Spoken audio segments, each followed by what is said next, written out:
Boa tarde a todos, sejam muito bem-vindos ao segundo dia da Semana da Saúde Mental organizada pelo Conselho Nacional de Estudantes de Direito.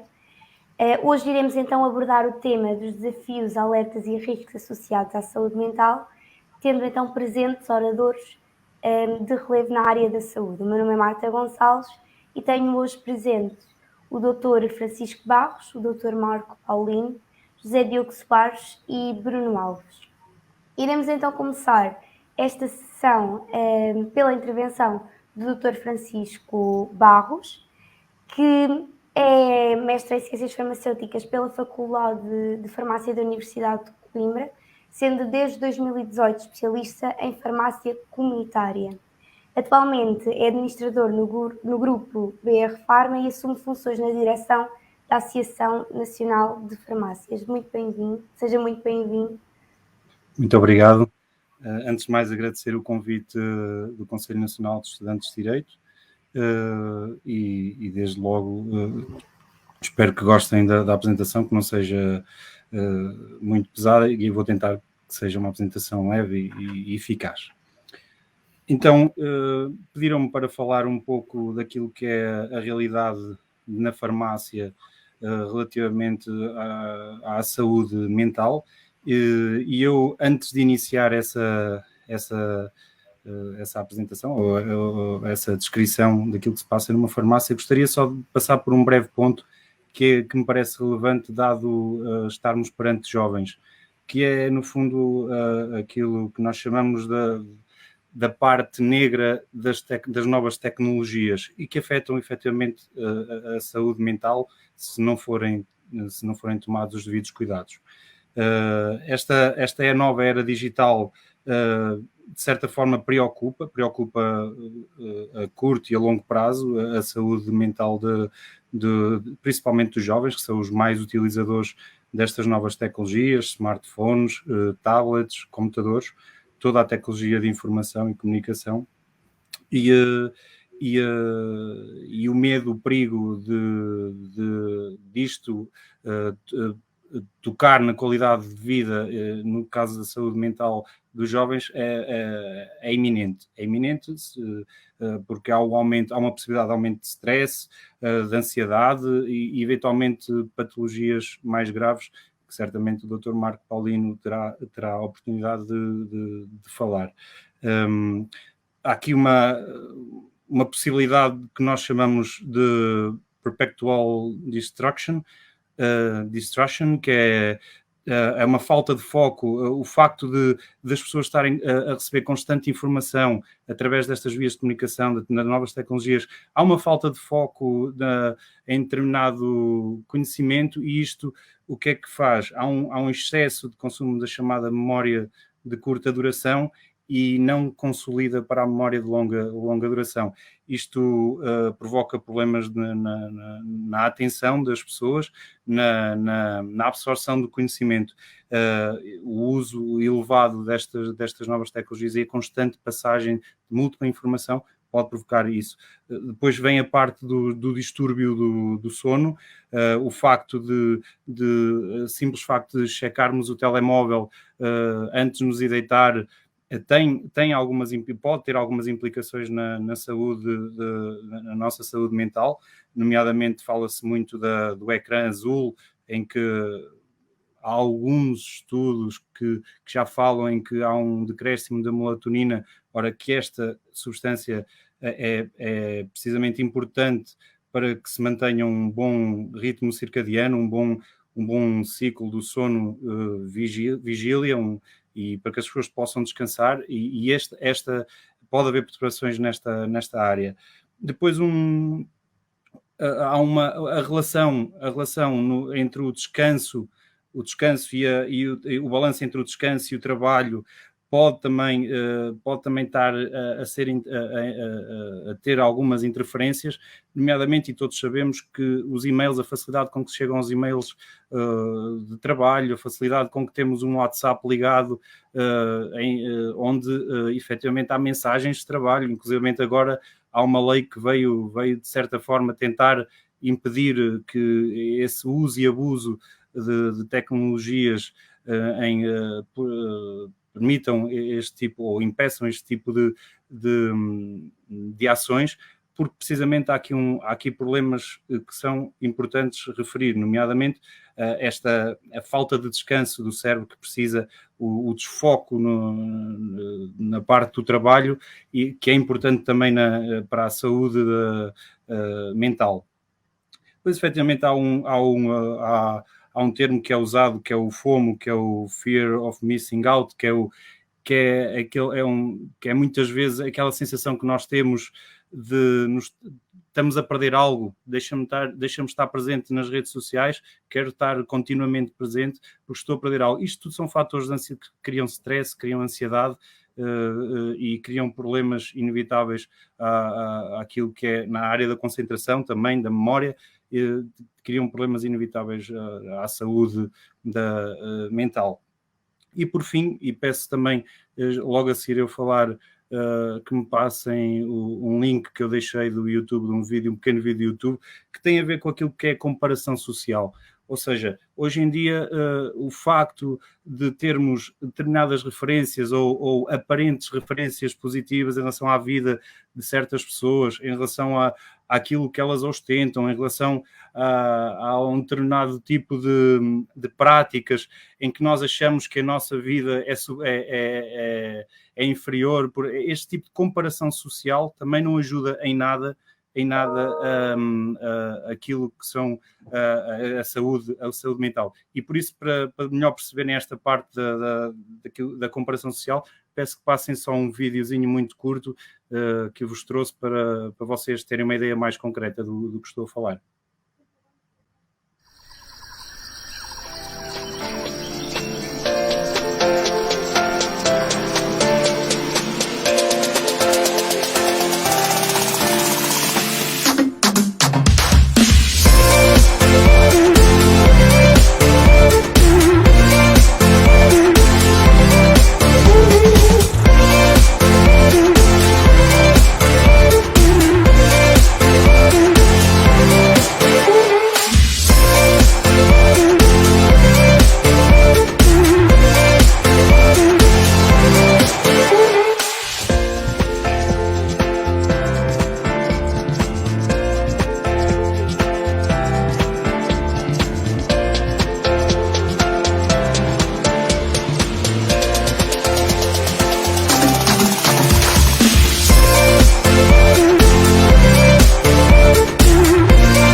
Pronto, eu penso que foi perceptível esta explicação daquilo que é a comparação social e os problemas que isto poderá também trazer para a sociedade, nomeadamente para a população mais jovem.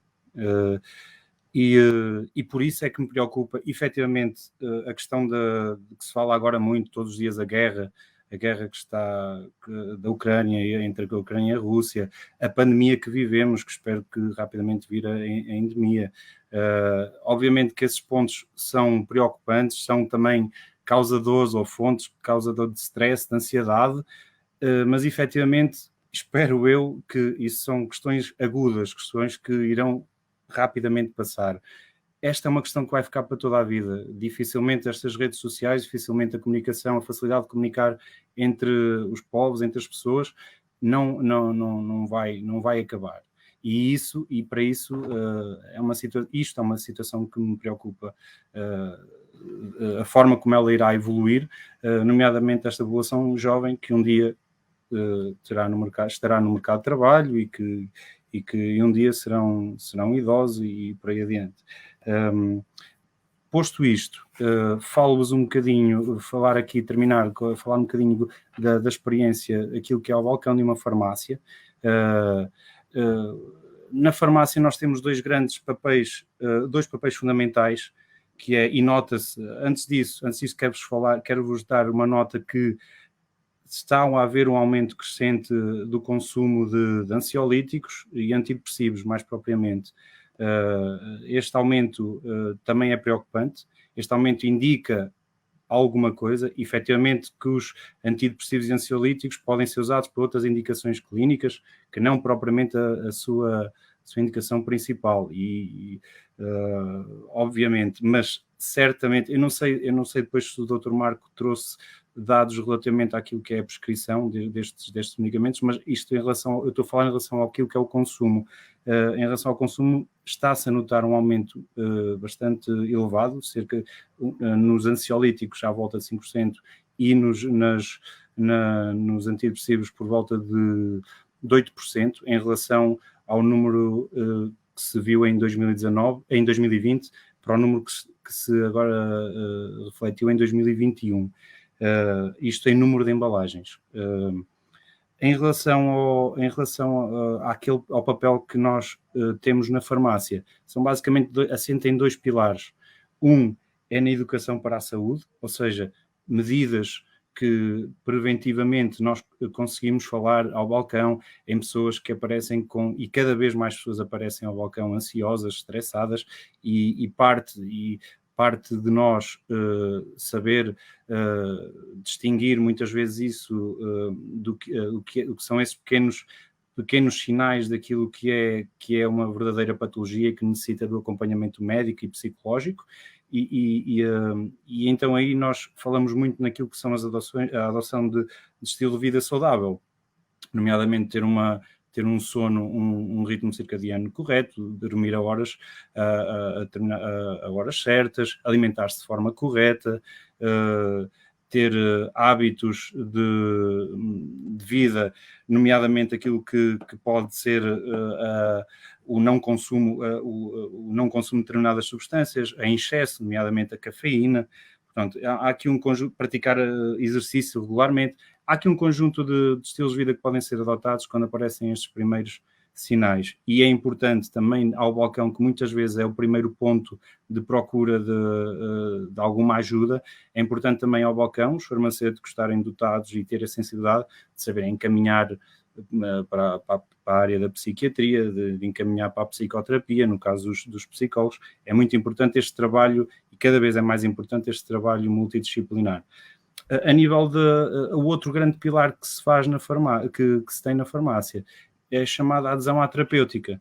Estes medicamentos são medicamentos com um perfil de segurança muito específico e necessitam de uma promoção da adesão à terapêutica. Ou seja, o que é que isto significa? Significa que as pessoas têm que tomar de forma correta os medicamentos, sem desistirem da toma desse medicamento, e o farmacêutico está lá para ajudar toda a população que sinta dificuldades na toma, que não veja efeitos, eventualmente está algum problema a acontecer, nomeadamente na toma do medicamento, que isso pode interferir com os resultados clínicos que, no caso, o médico psiquiatra pretende ter ao prescrever determinados medicamentos para esses doentes. E com isto termino com um meme para perceberem o que é aqui a adesão à terapêutica, de certa forma aqui de forma mais leve, para perceberem. Peço que coloquem o memezinho da farmácia.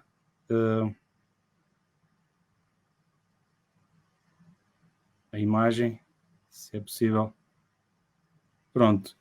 Basicamente é isto que fazemos numa farmácia. Aqui está a falar que o farmacêutico diz que o antidepressivo funciona melhor se estiver nas Caraíbas, numa cama de redes. Se calhar eu substituía aqui a cama de redes por uma chaise longue, mas basicamente a adesão à terapêutica de forma simples é isto que significa, nós estamos cá, os farmacêuticos estão cá para ajudar todas as pessoas que necessitem de um melhor acompanhamento na adesão à terapêutica que é instituída pelos psiquiatras e também na promoção daquilo que é a educação para a saúde da população em geral, relativamente também às doenças do foro mental e aos problemas e à saúde mental. Pronto, penso que era isto. Não sei se alguém terá alguma dúvida. Muito obrigada, doutor Francisco. Nós iremos aguardar as dúvidas do público para o fim, mas era ótimo se, caso tivessem alguma dúvida, pudessem já colocá-la. Eu iria só questionar-lhe acerca de um novo flagelo, não é novo, mas de um grave flagelo ao nível da farmacoterapia no âmbito da saúde mental, que são as dependências destes mesmos fármacos. Como é que isso é observado na prática? Até porque, verdadeiramente, muitas das vezes o principal contacto tanto dos estudantes como do público em geral com os profissionais de saúde será até ao nível das farmácias mais do que propriamente, se calhar, com o médico, por questões de facilidade, de celeridade, etc. Essa é uma boa pergunta, uma boa questão.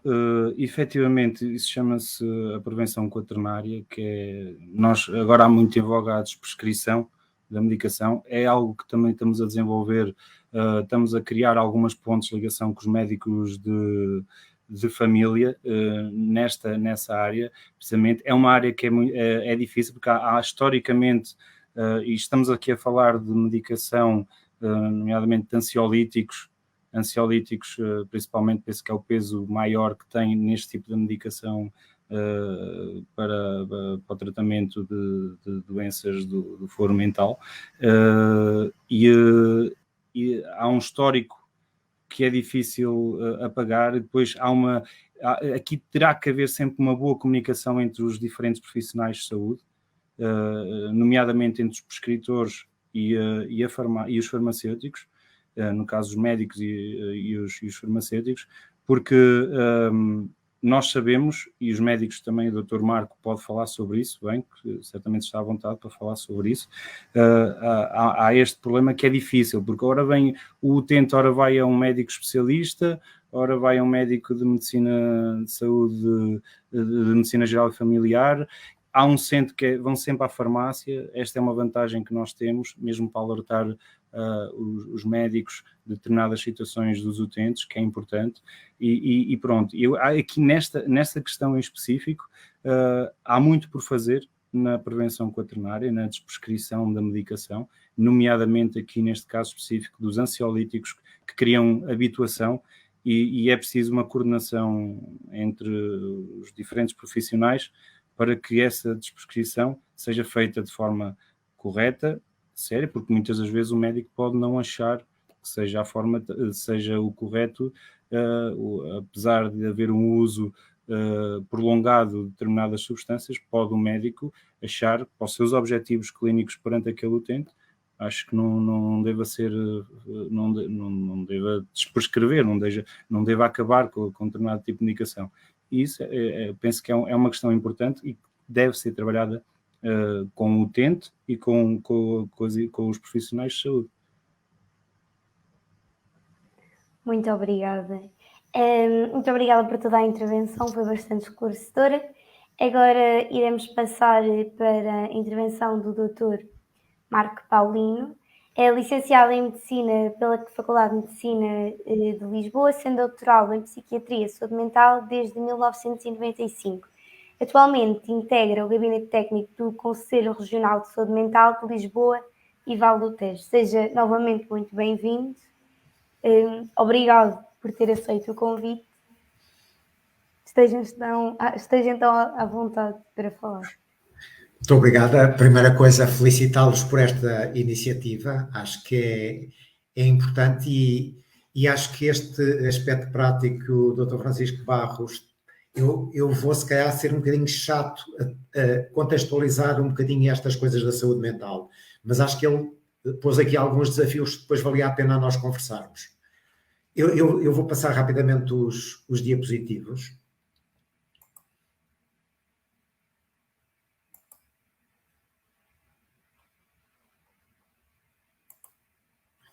Estão a ver, né? Não estamos a ver, pelo menos eu não estou a ver. Então, espera aí que temos aqui um problema de logística. Ou seja, eu provavelmente vou ter que passar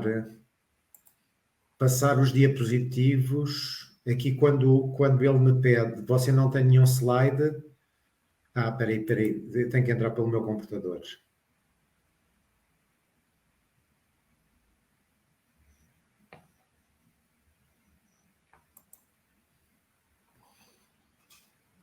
Eu pensava que era como no Zoom e, portanto...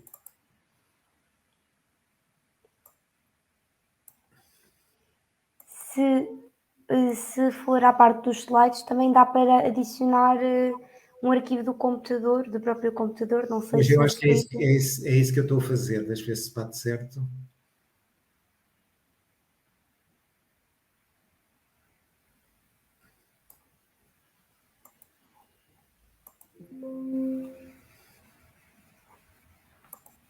Aquilo agora diz-me que eu já o estou, como o tenho aberto no computador, ele diz-me que vou fechá-lo aqui.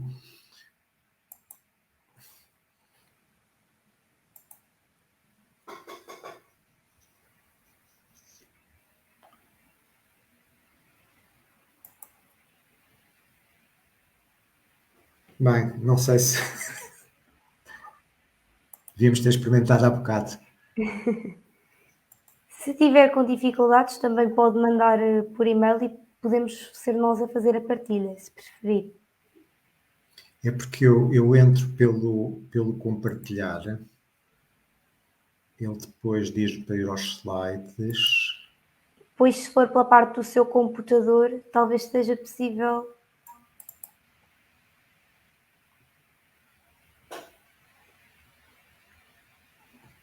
Não estão a ver nada. Continuam a ver a minha imagem.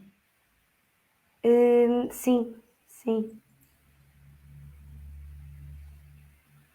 Se preferir, pode enviar-nos por e-mail o PowerPoint.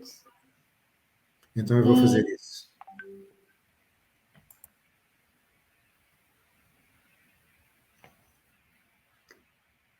O que é que vêem neste momento?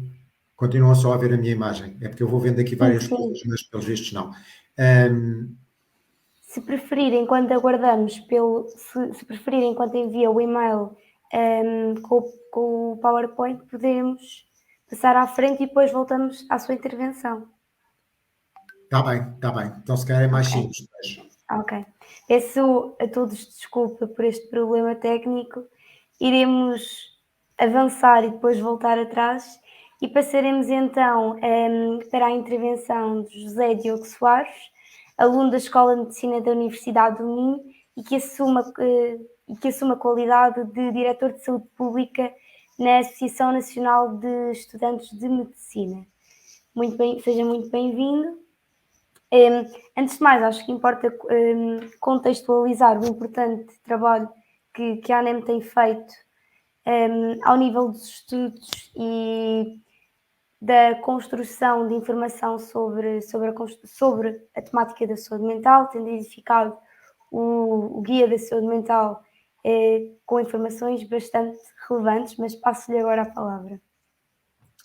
Olá, muito boa tarde a todos. Exatamente, o meu nome é José Diogo e estou aqui em representação da Associação Nacional de Estudantes de Medicina. Eu também trouxe uns pequenos slides, por isso vou tentar compartilhar, mas também se não conseguir, também não há problema, eu consigo improvisar facilmente e vou passar a partilhar. Precisamente como a Marta disse, e agradeço imenso esta pequena introdução que fez, Nós na ANEM temos trabalhado desde sempre esta temática da saúde mental. Não sei se conseguem ver os meus slides. Não, pois não? Não está a Não tem problema. Deve ser um problema do programa, mas isto é fácil e nós já estamos habituados, precisamente como a Marta disse, nós na ANEM trabalhamos esta temática da saúde mental há bastantes anos, ou seja, eu sou estudante de medicina, sou estudante como, para quem nós estamos a falar neste momento, os estudantes de Direito, sou um jovem como todos os outros, que também já passei por meus próprios problemas de saúde mental, já passei por períodos mais difíceis do que outros, como todos nós já passamos, e também recentemente uma pandemia, e por isso é que também hoje veio aqui falar, pelo menos é essa a minha intenção, vir falar um bocadinho em nome dos jovens, daquilo que nós também achamos que deve ser o futuro e que queremos que melhore no futuro, que é aquilo que, precisamente como diz o título desta sessão, os alertas que nos são deixados sobre a saúde mental. Ora, nós na ANEM vimos a trabalhar esta temática já há bastantes anos, precisamente até com estudos sobre o burnout e a prevalência do burnout em estudantes de medicina, porque os estudos internacionais dizem-nos que os estudantes de medicina têm uma prevalência elevadíssima de burnout na sua comunidade. Nós desenvolvemos na ANEM um estudo em 2020, que foi terminado em 2020, que nos disse que os estudantes de medicina já tinham tido, ou estavam naquele momento, 60% desta população estava em burnout ou já tinha estado. Isto sendo um estudo pré-pandémico, ou seja, aquilo que os estudos pandémicos nos dizem e pós-pandemia é que esta prevalência tem ainda aumentado muito mais. Portanto, se pré-pandemia já tínhamos 60%, nem conseguimos imaginar como será pós-pandemia. Por isso é que nós desde sempre nos temos dedicado a esta temática e temos movido muitos esforços. E precisamente isto, e pegando um bocadinho no título desta sessão, os desafios, alertas e riscos, e aquilo que eu fui pensando um bocadinho nestas 3 palavras, é que nós temos muitos desafios daqui para a frente e no futuro, e é por isso que estamos aqui hoje a debater, é por isso que o CNED está de parabéns por também levantar esta temática da saúde mental, porque também temos muitos desafios. E nós levantamos esses desafios porque temos alertas. E precisamente esses alertas dizem-nos, e nós temos esses estudos, de que, por exemplo, Portugal é o segundo país da Europa com maior prevalência de perturbações psiquiátricas na população portuguesa, sendo apenas ultrapassado pela Irlanda. E, ora, dessa prevalência, que atinge quase 23% de perturbações psiquiátricas, nós sabemos que 60% dessa população não recorreu nem nunca pediu uma ajuda a um profissional para tratar essa perturbação psiquiátrica ou esses problemas de saúde mental. E nós aqui temos um enorme alerta de porque é que as pessoas não recorrem e temos aqui então um desafio para corrigir isso. Eu gosto muito de pegar e comparar estes 60% com, por exemplo, a pandemia. Nós, se formos ver, por exemplo, a prevalência de pessoas que nos últimos anos foram infectadas com a doença de Covid-19, nós acho que quase 100% da população que foi infectada recorreu a um serviço de saúde, ou seja, liga ao SNS 24, recorreu a médico de família, foi a um serviço de urgência, qualquer um desses motivos. Ou seja, se qualquer pessoa que está infectada com uma doença, que tem sintomas respiratórios, que tem sintomas orgânicos, recorre a um serviço de saúde, porque é que estas pessoas que têm sinais e sintomas de perturbações psiquiátricas, de problemas psicológicos, porque é que não recorrem aos serviços de saúde, porque é que não recorrem a esse apoio? E temos aqui um grande alerta de porque é que isto está a acontecer. E isto é ainda mais preocupante também nos jovens, e eu trazer também alguns pequenos estudos que também foram lançados o ano passado, por exemplo, da Fundação Francisco Manuel dos Santos, que nos diz que 30%, e também pegando aqui um bocadinho no que o Dr. Francisco Barros também já foi dizendo, que 30% dos jovens atualmente já foram medicados para o sono, 26% já foram medicados para a depressão e para a ansiedade, e portanto são valores que também nos alertam bastante. E, aliás, outro estudo que também foi desenvolvido por várias associações académicas e várias federações de todo a nível nacional, dizem-nos que 28%, ou seja, um valor praticamente igual ao estudo anterior, que 28% destes jovens tiveram necessidade de tomar medicação durante a pandemia, e um estudo mais sobre o impacto da Covid-19 na saúde mental, e que o mais grave disto tudo é que 44% desta população que necessitou tomar medicação fez-lo sem prescrição médica. E aqui também está um grande alerta, que é: não recorrem aos serviços de saúde e são muitas vezes automedicados, e há uma grande preocupação nisso, e acredito que o Dr. Francisco Barros e o meu colega da APF, Bruno Alves, poderão falar muito mais sobre isso, essa parte da medicação e sobre a não prescrição médica. Desse estudo, só pegando numa algo muito interessante, é que 66% das pessoas que efetivamente relataram que pioraram a sua saúde mental durante a pandemia não tinham conhecimento de apoios psicológicos ou psiquiátricos disponibilizados pelo ensino superior. E aqui que eu quero muito pegar, e aqui que eu quero muito focar na minha intervenção, porque é também algo que nós temos olhado muito na ANEM, é precisamente os apoios no ensino superior. Porque nós vemos que é o ensino superior que muitas vezes leva a esta alta prevalência de pessoas psiquiátricas nos jovens. Não necessariamente porque os jovens têm uma maior tendência para desenvolver estas perturbações, mas obviamente porque estão condicionados a um enorme stress, a uma enorme ansiedade e a própria sociedade, e cada vez temos uma sociedade cada vez mais competitiva. O Dr. Francisco Barros também falou muito sobre as redes sociais, sobre a comparação que fazemos com terceiros, e que é muito importante para esta alta prevalência, e que muitos destes jovens, como estão inseridos no ensino superior, deveriam ter acesso a estes apoios por essa via, e uma grande parte deles, 66%, não tinham conhecimento destes serviços que são disponibilizados pelas instituições. E mesmo aqueles que conhecem, apenas 13 experimentaram, e mais de metade, 56%, não sentiram que o seu problema foi resolvido. Portanto, temos aqui, e voltando ao tema, grandes alertas, e por isso é que lançamos de seguida os desafios. Quanto aos riscos, acho que o Dr. Marco Paulino saberá muito melhor que eu. Obviamente também estou a estudar medicina, mas o Dr. Marco Paulino já é um grande experiente na área e saberá muito melhor do que eu os riscos que a saúde mental e que estas populações têm na saúde das populações, e por isso é que lanço precisamente aqui os desafios. Ou seja, nós temos uma grande parte da população que não recorre aos serviços de saúde mental. O que é que isto nos diz? Diz-nos que, obviamente, há um grande estigma, um enorme estigma que a população tem ligado à doença mental, e que, portanto, é preciso atuar nesta temática. Precisamente, a ANEM já tem, como a Marta também já começou por introduzir, temos desenvolvido muito material nesta área. Temos desenvolvido guias de saúde mental simplificados, bastante booklets e material informativo e intelectual, para precisamente dotar a sociedade civil e dotar os estudantes de conhecimentos sobre os sinais e sintomas dessas perturbações psiquiátricas, para que possam reconhecer, para que possam ser normalizados, e para que também possam identificar mais facilmente nos seus pares, nos seus colegas, nos seus amigos, nos seus familiares, e oferecerem apoio e aconselharem a que haja este apoio. Obviamente também falta literacia sobre saúde mental da população. A população não está tão habituada a reconhecer um sintoma psicológico como algo que efetivamente é algo patológico e que lhe pode estar a afetar a própria saúde. Pensam que é apenas, e muitas vezes nós ouvimos esta expressão no café, no nosso dia-a-dia, de está só a exagerar, ou isto não é nada demais, está a ser só dramático. E isto é muitas vezes linguagem estigmatizante e que tem mesmo de ser evitada, e portanto temos mesmo de atuar, e está aqui um dos nossos grandes desafios, que é começar a introduzir estes tópicos nas nossas conversas informais, com os nossos amigos, e evitar estes exercícios de julgamentos aos outros, e conseguirmos reconhecer isso mesmo.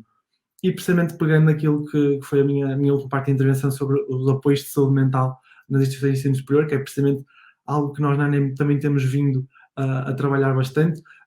Nós temos uma posição global, ou seja, uma tomada de posição que nós tentamos levar a vários organismos, seja a partidos políticos, seja ao Ministério do Ensino Superior, seja mesmo às próprias escolas médicas, sobre aquilo que deve ser alterado nos gabinetes de apoio psicológico. Nós temos, inclusive, para os estudantes, aquilo que nós chamamos de toolkit, que é basicamente um documento que compila todas as informações sobre os gabinetes de apoio psicológico do ensino superior, para que possa haver uma maior informação e informação fidedigna para eles recorrerem a esses serviços. Mas nós continuamos a defender, porque obviamente nós ainda temos um grande caminho a percorrer, e como jovens ainda vamos ter, acho que nós temos de ser ainda mais reivindicativos, e acho que isso é uma característica da nossa geração, que é ser reivindicativo, e acho que temos de continuar a reivindicar por isso, agora que se fala tanto de saúde mental, e agora que é precisamente importante falarmos sobre isso. E uma das nossas grandes reivindicações é que haja, por exemplo, um gabinete de apoio psicológico em todas as escolas médicas, e que deve ser, obviamente, prolongado, e também lança aqui o repto à CNED e às outras associações juvenis e estudantis, para também fazerem motivações semelhantes e moverem esforços semelhantes, para que estas posições sejam reivindicadas, que é haver um gabinete de apoio psicológico em cada instituição de ensino superior, que esse gabinete de apoio psicológico tenha consultas tendencialmente gratuitas para toda a população. Nós muitas vezes vemos, a comparar diferentes ensinos superiores, há preços completamente exorbitantes nos, enquanto noutros, por exemplo, temos gratuidade para estudantes bolseiros, e há aqui grandes diferenças e acreditamos que deve haver uma uniformização em todo o ensino superior. Acreditamos que deve haver vias verdes para apoio psiquiátrico nestes gabinetes de apoio psicológico no ensino superior, que deve haver uma garantia da confidencialidade, deve haver consultas por videochamada e que precisamente deve haver uma grande comunicação com as associações de estudantes e com os núcleos. Porque nós que estamos aqui, eu que estou na ANEM, o CNED que está a organizar aqui, a APF, nós todos temos uma proximidade com os estudantes e conseguimos facilmente comunicar com eles e fazê-los chegar estas informações. E, portanto, são uma grande fonte, uma grande oportunidade para ajudar a combater este problema e esta, digamos, uma epidemia de perturbações de saúde mental que temos vivido. E, portanto, há imensas formas de nós podermos executar, seja através de organizações não governamentais, como é a ANEM, o CNED, a APF, outras tantas, também, obviamente, através dos partidos políticos, dos governos, que é preciso, obviamente, melhorar o acesso a consultas de saúde mental nos cuidados de saúde, e acredito que o Dr. Marco Paulino saberá falar disso muito melhor do que eu. É preciso também comparticipar muito mais estas consultas, que sejam muito mais acessíveis em termos de custo, mesmo os medicamentos, no caso do Dr. Francisco Vargas, os medicamentos sejam muito mais comparticipados, sejam muito mais universalidade para toda a população, e portanto há aqui várias dimensões de execução e vários atores que podem ter um papel nesta mudança pela saúde mental, e por isso lanço aqui o repto que efetivamente não há saúde sem saúde mental e é preciso mudar, e acho que estamos no momento, no ano ideal, num ano pós-pandemia. A pandemia trouxe-nos muitas coisas más, principalmente para a saúde mental, trouxe um agravamento excessivo da saúde mental na população, mas também nos trouxe um maior reconhecimento de que temos de resolver este problema o mais rápido possível. E assistimos, por exemplo, atualmente à reforma dos serviços de saúde mental em Portugal, e, portanto, acho que agora estamos no momento certo e, portanto, lanço aqui o repto a todos os que nos vêm para precisamente agirem, seja no café com os amigos, seja através de organizações, seja em que sentido for, para zelar pela saúde mental e para resolvermos este problema o mais rápido possível. Muito obrigada pela intervenção. E no seguimento do trabalho do CNED, também versando sobre a questão da saúde mental, podemos verificar coisas bastante semelhantes àquilo que foi dito agora, nomeadamente na auscultação dos serviços de saúde mental, de apoio à saúde mental, que são fornecidos ao nível de cada escola ou faculdade, que ou eram muito escassos, ou eram desconhecidos, ou tinham filas de espera de meses, bastante longas, e que não seriam uma resposta, não seriam a resposta ideal e poderiam nem sequer ser uma resposta viável. Mas nessa linha da escassez da oferta médica, venho também questionar: e será é suficiente aquilo que é dado, que é abordado num curso de medicina no âmbito da saúde mental, ou existe também uma escassez neste domínio? Obviamente eu posso falar apenas da minha experiência, conheço vários cursos de medicina, conheço estudantes de vários locais, posso falar da minha experiência. Acredito que sim, acredito que os cursos de medicina estão bem desenhados na área da psiquiatria, que abordam esse tema. Acho que atualmente nós temos, portanto, uma elevada prevalência destas patologias, da ansiedade, da depressão, do burnout, principalmente o burnout, que tem muito aparecido nos últimos anos, e é preciso, eu acredito, um reforço nessas áreas e nestas principais três patologias, porque precisamente há uma grande prevalência nos últimos anos destas três patologias, e acho que aquilo que precisamente as universidades e as escolas médicas podem fazer é precisamente sensibilizar e também apostar não só no currículo médico, mas também em outras formas de medicina, e já falamos muito agora também atualmente, ou seja, novas formas como, por exemplo, no ICBAS fala-se muito das artes, literatura e medicina, da medicina humanitária aqui na Escola de Medicina, e apostar nessas formas de como promover a saúde mental nos estudantes, não seja incluir essas temáticas e abordar essas temáticas nos currículos médicos, ou seja, não apenas abordando a parte científica do currículo, mas levando um bocadinho estes temas transversais que acho que são completamente pertinentes, dada esta epidemia de saúde mental que nós vemos atualmente. Muito obrigada pela intervenção. Iremos voltar então ao Dr. Marco Paulino. Penso que agora os nossos problemas técnicos já estarão resolvidos. Peço novamente desculpa pelo atraso anterior. Dr. Marco Paulino, esteja à vontade. Vamos ver se agora corre bem. O Diogo já falou nisto, não é? Um bocadinho quando ele dizia que não há saúde sem saúde mental, mas foi um grande avanço quando se definiu saúde como um estado completo de bem-estar físico, mental e social, e não somente a ausência de doença.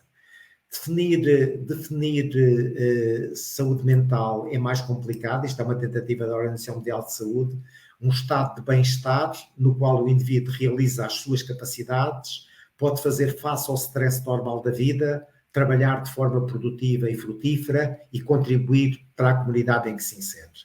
De alguma maneira, estes dois conceitos baseiam-se no bem-estar, que é um construto que incorpora estas duas ideias relacionadas. Por um lado, a satisfação subjetiva com a vida e o humor positivo, e por outro lado, um funcionamento e desenvolvimento com significado. Os meus anteriores oradores chamaram a atenção para isto. Este é o primeiro estudo epidemiológico sério feito em Portugal e vinha o tal número de quase 23% de prevalência de perturbações mentais no ano. Este número é realmente um número astronómico, ultrapassado aqui na Europa pela Irlanda e no mundo pelos Estados Unidos, mas dá-nos a ideia do peso destas perturbações. Claro que este estudo, embora seja o primeiro estudo sério neste sentido, não abarcou toda a patologia.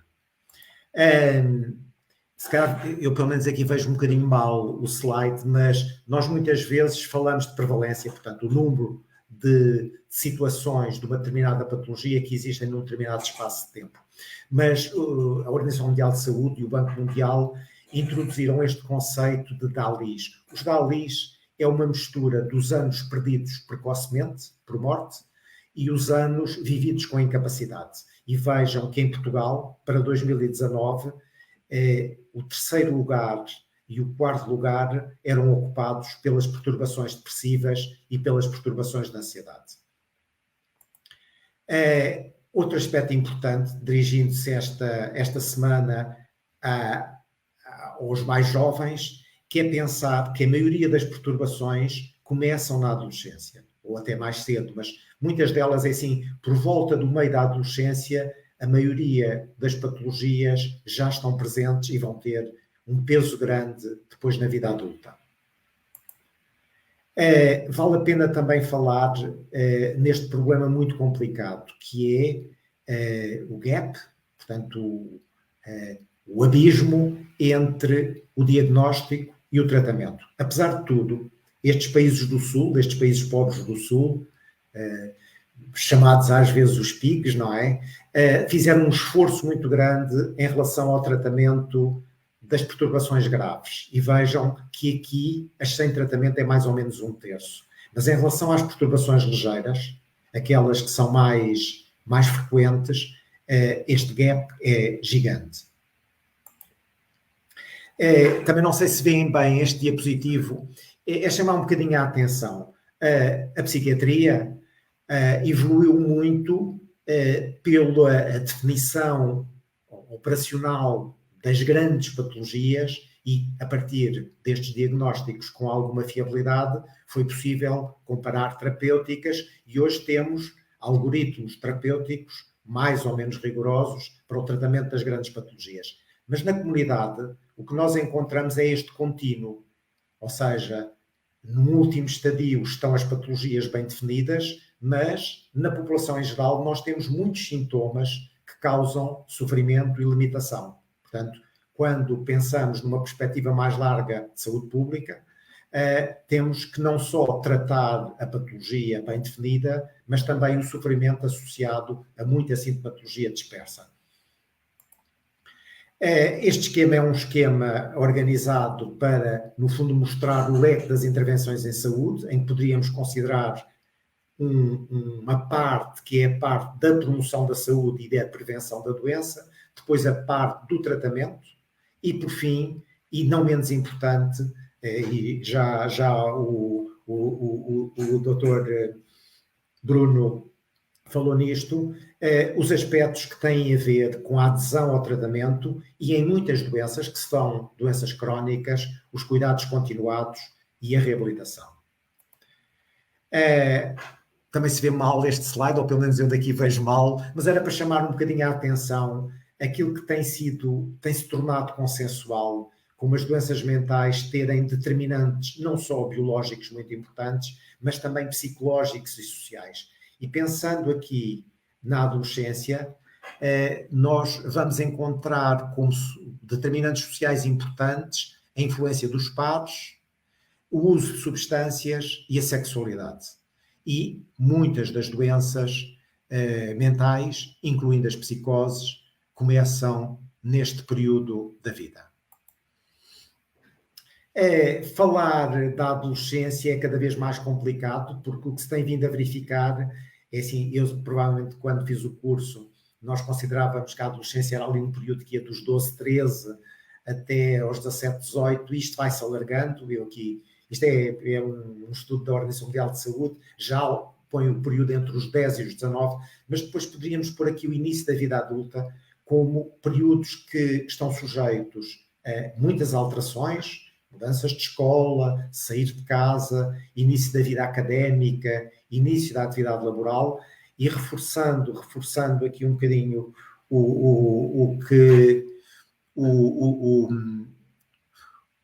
o Dr. Francisco Barros falou, eu há bocado troquei-lhe o nome com o Bruno Alves, que o Dr. Francisco Barros falou, que não é necessariamente uma coisa má esta conectividade traz muitas vantagens, mas o ser permanente, como mostrava-se muito bem no YouTube que ele mostrou, provavelmente vai trazer muitos problemas.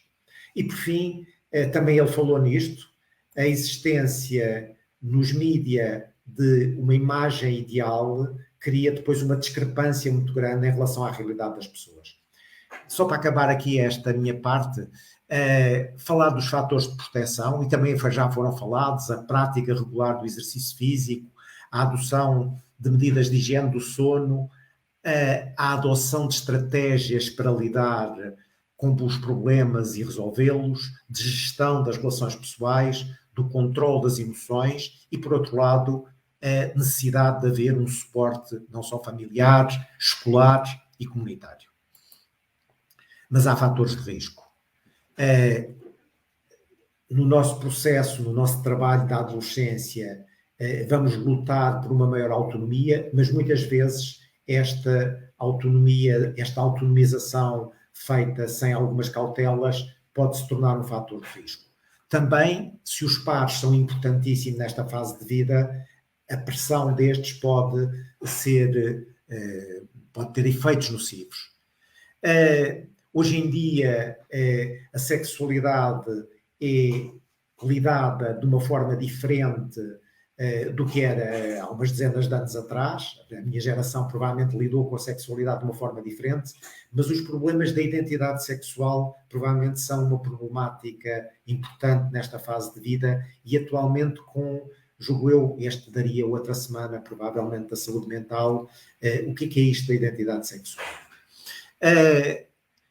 Falar também já falámos aqui do consumo dos medicamentos, mas temos como problema provavelmente ainda mais complexo os consumos das drogas. O problema da violência, principalmente da violência sexual, mas também as dificuldades socioeconómicas e os problemas que também foram falados, agora acho que estou a dizer bem, pelo Bruno, sobre o estigma, a discriminação ou a exclusão social. E ainda isto que todos os anteriores falaram, que é a dificuldade no acesso aos cuidados diferenciados.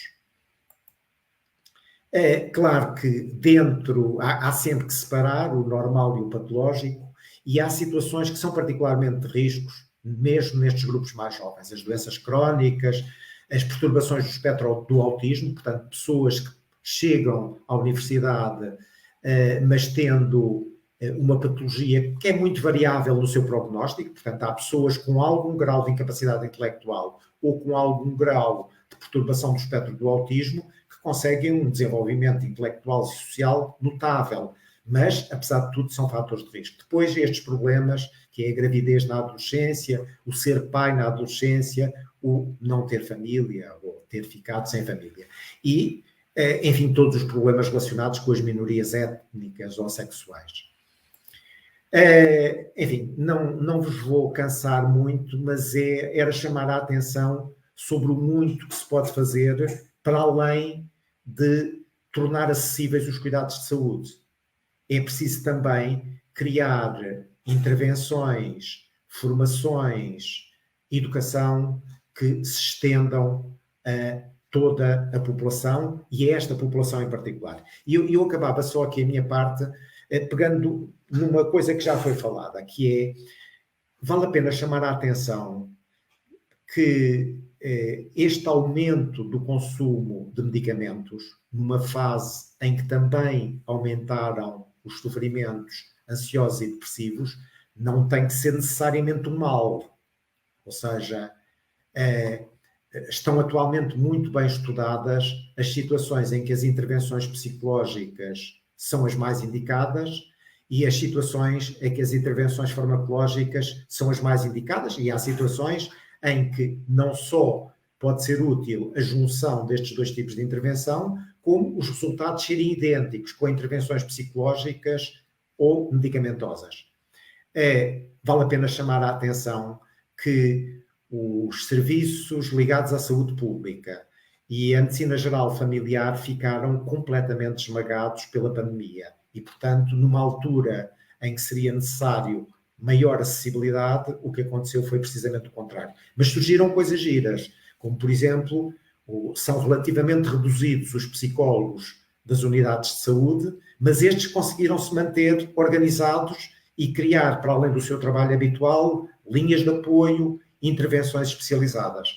De resto, durante este período da pandemia surgiram muitos apoios deste género. Só uma última nota sobre a questão da dependência dos medicamentos. O doutor, eu estou aqui com uma dificuldade em lhe trocar o nome, o doutor Francisco Barros falou nisto, e é assim, o aumento da utilização de antidepressivos nestes últimos anos em Portugal é um pau de dois bicos. Se isto corresponder a estar, como ele chamou a atenção, a utilizar antidepressivos para lidar com os problemas da vida, será com certeza uma má escolha. Se a utilização de antidepressivos no tratamento, para além das perturbações depressivas, das perturbações da ansiedade, este é o estado da arte, ou seja, muitas das perturbações da ansiedade tratam-se com um determinado grupo de antidepressivos. E este é dos tratamentos mais eficazes. Por outro lado, chamar a atenção para isso, é assim, os calmantes vulgares, e os que se usam mais são as benzodiazepinas, é o grupo mais disseminado de calmantes vulgares, criam habituação. Os antidepressivos não criam habituação, ou seja, muitos dos outros fármacos não criam habituação. É evidente que se o indivíduo precisa de fazer um determinado fármaco, se o parar, volta a ter os efeitos da sua patologia de base. Mas isto a gente pode trazer para a discussão. Muito obrigado. Estejam à vontade para interagir uns com os outros. Eu iria agora fazer-lhe também uma questão que mantém-se relacionada com a parte da farmacoterapia, peço desculpa. Pensando em alguém que nos está a ouvir e que não se sente bem mentalmente, o que é que acha que indicia que uma pessoa pode precisar de apoio por meio de fármacos? Será uma pergunta um pouco geral e seria melhor de responder concretamente, mas imaginando termos como público alguém que possa ter essa questão, possa ter essa dúvida. Eu, se calhar, dava dois exemplos de situações vulgares. A depressão.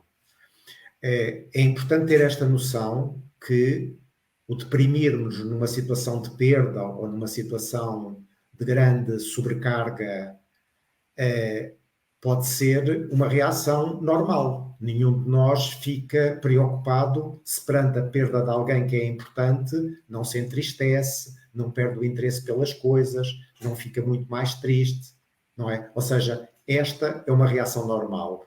Mas se esta, mesmo que seja uma reação a um acontecimento de vida, mas se prolonga no tempo ou perturba de uma forma muito marcada a vida, aqui estamos perante patologia. Em relação às depressões, há estudos comparando terapêuticas, mas simplificando aqui muito a realidade. Não sei se para isto é depois os especialistas nas coisas depois têm tendência a introduzir as pequenas diferenças, mas provavelmente vale a pena terem esta noção. As pessoas que fazem episódios depressivos de uma certa gravidade, simplificando a realidade, podemos ter dois grandes grupos. As pessoas que ao longo da vida fazem só episódios depressivos graves e as pessoas que fazem episódios depressivos graves e episódios de euforia, episódios de mania. Há que distinguir, é importante, e são situações de abordagem psiquiátrica. Dentro daquelas que fazem só episódios depressivos, as perturbações depressivas ligeiras ou moderadas, quase que há países com mais desenvolvimento dos serviços de apoio psicológico que deixam as pessoas escolher. Você prefere uma intervenção psicoterapêutica ou você prefere uma intervenção medicamentosa? Portanto, permitindo, porque o escolher também é importante, é um fator importante depois na recuperação da pessoa. Em Portugal nós temos um déficit muito grande neste momento da oferta de serviços psicológicos. Os psicólogos, e bem, durante a pandemia, chamaram muita atenção da sua escassez em muitos dos serviços, não é? Portanto, mas neste momento está em curso, não é? Este é um dos grandes desafios do momento, com o PRR, que tem algum investimento significativo na saúde, provavelmente os serviços vão se modificar e a prevenção e a promoção da saúde vai ser mais apoiada, mas todas estas coisas demoram muito tempo, não é? Portanto, ou seja, nas depressões caminhamos para os centros de saúde estarem apetrechados com mais interventores que possam fazer psicoterapias, sejam eles psicólogos, sejam, como em Inglaterra é frequente, os médicos de medicina geral familiar terem alguma formação psicoterapêutica. Portanto, isto pode modificar muito a oferta de tratamento ao nível dos cuidados primários. Dando outro exemplo, que são, provavelmente todos vocês ouviram falar das perturbações de pânico. É uma das perturbações da ansiedade. Um ataque de pânico, aquela crise em que vocês já viram pessoas amigas terem, de repente a pessoa parece que não consegue respirar, tem a sensação que vai morrer, cobre-se de suor, treme por todos os lados. Um ataque de pânico isolado não é uma patologia compreensiva, não é? Ou seja, não tenho um ataque de pânico porque me aconteceu um acontecimento de vida, não se sabe a origem, é como se fosse uma desregulação dos nossos sistemas de alarme, mas o ataque de pânico não é considerado como uma patologia. Pessoas normais têm, pessoas ansiosas têm, pessoas calmas têm, em alturas de stress, em alturas de sensação de stress, mas se estas crises se repetem ou deixam um lastro de medo que elas possam acontecer, esta é uma patologia que nós identificamos como uma doença psiquiátrica, a que se chama perturbação de pânico. Esta tem uma intervenção com resultados quase idênticos, com intervenções com um grupo particular de antidepressivos, que são os inibidores seletivos da recaptação da serotonina, durante um período prolongado, um ano de tratamento, e tem resultados idênticos com uma intervenção psicoterapêutica especializada do tipo cognitivo-comportamental. Isto abre-nos os mistérios porque é que uma perturbação deste género tem uma resposta igual com uma intervenção psicoterapêutica ou com uma intervenção medicamentosa. Ou seja, neste momento, em relação à pergunta como tratar com fármacos ou não tratar, o ideal é que haja os recursos para as pessoas poderem receber a intervenção terapêutica mais ajustada. E com certeza que o Dr. Francisco Barros tem toda a razão que não se tem utilizado suficientemente este grupo, que são as farmácias. provavelmente também por causa daqui da pressão comercial, não é? Ou seja, os laboratórios provavelmente querem mais que vendam medicamentos do que gastem tempo a falar com as pessoas, não é? Mas isto é a vida. Muito obrigada. Antes de abrir então as perguntas a todos, falta então o nosso último orador, o Bruno Alves. Desculpe. Bruno Alves, aluno do mestrado integrado em Ciências Farmacêuticas na Faculdade de Farmácia da Universidade de Lisboa e que é atualmente, desde dezembro de 2021, presidente da Associação Portuguesa dos Estudantes de Farmácia. Seja muito bem-vindo, Bruno. Obrigado e boa noite a todos. E antes de mais, queria mesmo cumprimentar os meus colegas desta mesa redonda e também felicitar aqui o Conselho Nacional de Estudantes de Direito por esta excelente iniciativa, ainda mais numa altura em que faz todo o sentido discutirmos a saúde mental, tem sido mesmo uma das prioridades ao nível da saúde mais relevante dos últimos tempos. E além do Covid, é aqui realmente uma epidemia que já tem sido aqui um flagelo aqui para Portugal nos últimos tempos. Eu gosto muito do nosso país, mas realmente tenho que reconhecer que no que toca à saúde mental, Portugal não está mesmo muito bem posicionado e lideramos mesmo ao nível do consumo de psicofármacos. E, portanto, ao nível dos ansiolíticos, somos o país na OCDE que consome mais deste tipo de fármacos. Ao nível dos antidepressivos, somos o terceiro país. E, portanto, há mesmo especialistas que apontam, isto é um bocadinho ao encontro daquilo que o próprio doutor Marco Paulino tinha referido, que é importante percebermos até que ponto a prescrição destes fármacos realmente era sempre o último ou único recurso disponível, ou se realmente não havia um recurso ao nível de psicoterapêutica disponíveis para chegar à população. E isto também vai muito ao encontro, às vezes, da falta de psicólogos que nós temos reparado aqui em Portugal e que poderá ser um assunto a resolver aqui também com o PRRR e aqui também a reforma ao nível da saúde mental que se perspectiva fazer nos próximos tempos. Agora, aqui uma questão que queria muito referir é que estes fármacos por si só não são problemáticos, principalmente quando são utilizados a curto prazo e principalmente quando são devidamente acompanhados por um profissional de saúde. Os problemas começam a surgir, por exemplo, desde logo quando não há, lá está, e já tinha sido aqui referido, quando não há uma receita médica e quando há aqui automedicação, e muitas das vezes esta automedicação é feita mesmo sem qualquer tipo de intervenção, até mesmo de um farmacêutico, porque alguns destes fármacos até são vendidos fora das farmácias e, neste caso, não há mesmo qualquer tipo de aconselhamento técnico por trás. Estes medicamentos são perigosos, particularmente quando há interações com outros medicamentos, por exemplo, com álcool, por exemplo, e isto é um problema nas camadas mais idosas, por exemplo, ao nível da polimedicação, e nas camadas mais jovens, por exemplo, quando há este consumo com álcool, que pode ter realmente uma problemática bastante grande, por exemplo, ao nível das benzodiazepinas, que no pior dos casos pode levar mesmo a uma overdose e pronto, assim, o sintoma mais grave que me ocorre, se calhar é um coma, que pode vir aqui de uma overdose com benzodiazepina e assim mais raro, mas também pode acontecer algum tipo de fatalidades.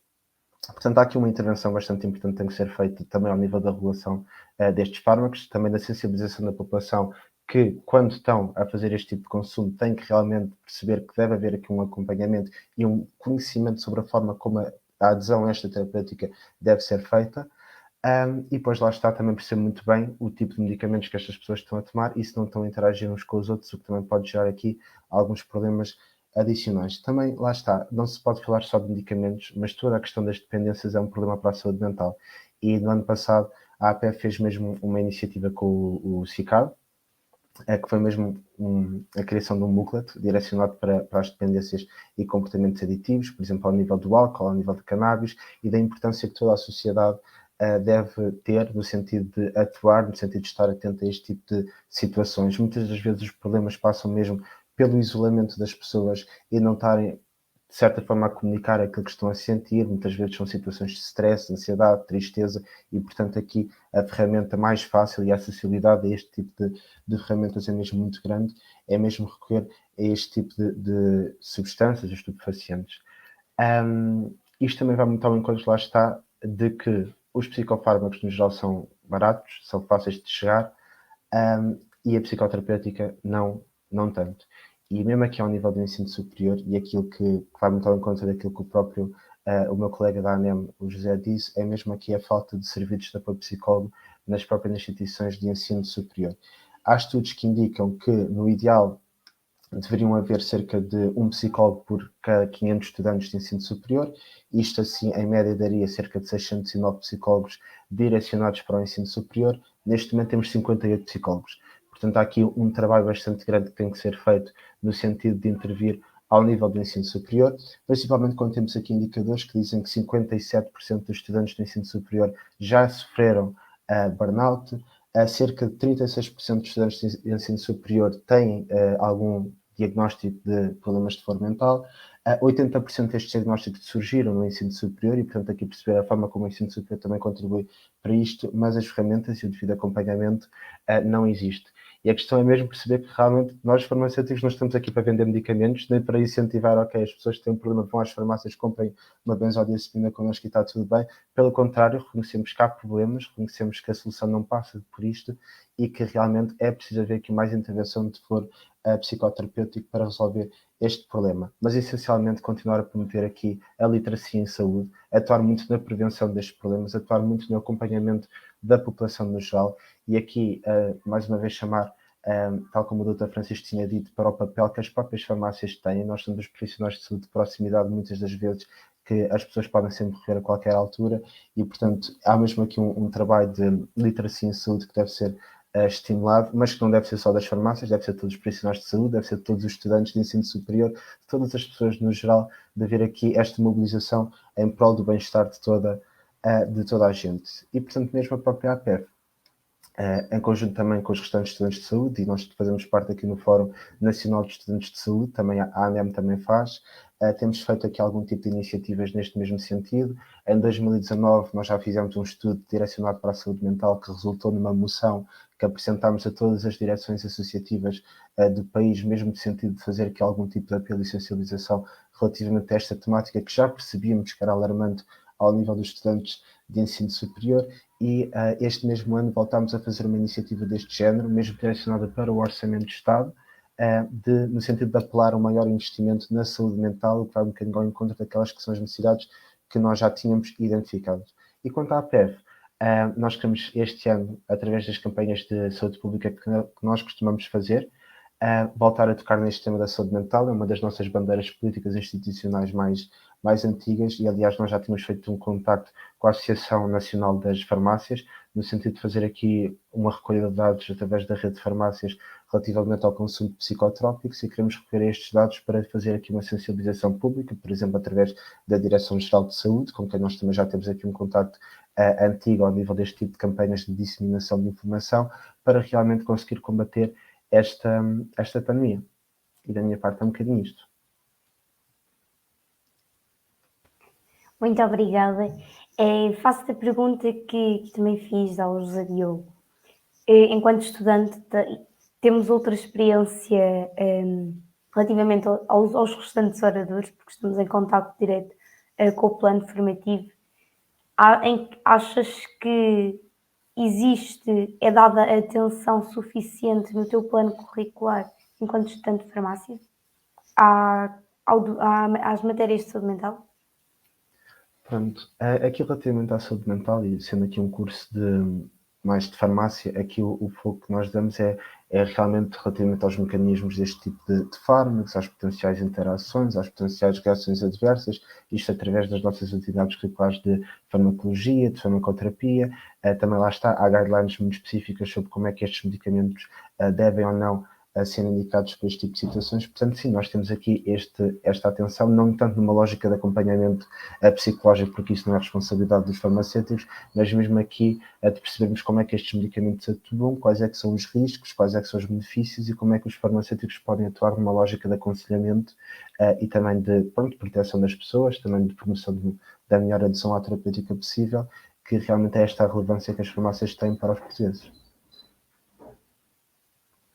Muito obrigada. Então, eu agora vou dirigir um tema, uma questão a todos.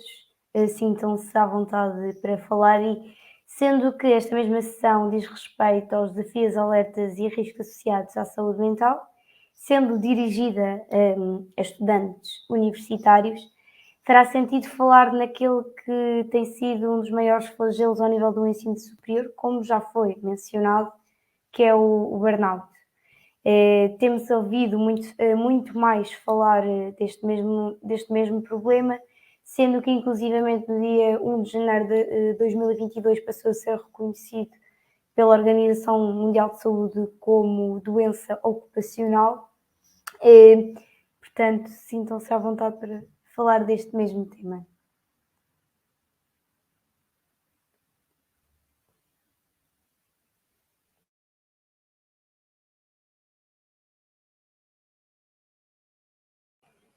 Não sei se já têm tido experiências, quer ao nível das farmácias, quer ao nível da psiquiatria, com esta mesma questão. Aos oradores pertencentes às associações nacionais de estudantes, tenho a certeza que é uma questão com a qual convivem com alguma regularidade. Eu posso começar, né? Claro. Eu acho que assim, é bom valorizar esta situação de sobrecarga, quer ela seja no ambiente académico, quer ela seja no trabalho, mas assim, é preciso olhar para este problema a montante, não é? Eu não sei se repararam naquelas coisas que eu mostrei da Organização Mundial de Saúde, nós fazemos pouco investimento nas escolas na preparação para a vida. E nas escolas superiores, provavelmente tem sido difícil discutir como é que se melhora o ensino e simultaneamente se respeitam as pessoas, não é? Ou seja, está aqui um representante das faculdades de medicina e provavelmente ele sabe falar disto melhor do que eu, porque é assim, eu fui professor durante muitos anos e, portanto, de alguma maneira estava do outro lado, mas eu acho que isto é importante. Eu lembro que um professor professor que já saiu há muitos anos, mas dizia uma coisa terrível aos alunos do primeiro ano, é assim, naquela altura que as notas de medicina começaram a subir, e ele dizia, vocês agora fazem parte da nata, e portanto nem no autocarro se podem distrair a ver o jornal. É assim, eu espero que esta visão do ensino tenha sido ultrapassada, não é? Mas provavelmente todos nós temos que nos treinar para, e enfim, o desafio, este duplo desafio, uma pandemia e agora uma guerra, são bons pretextos para nós voltarmos a isto. Como é que nós nos preparamos para lidar com as situações de sobrecarga? Não estou a desvalorizar que haja situações de sobrecarga e há que distinguir claramente situações de sobrecarga de situações que a sobrecarga revelou uma doença que tinha lá vulnerabilidade genética e que a sobrecarga veio abrir essa doença. Há que distinguir muito bem estas coisas.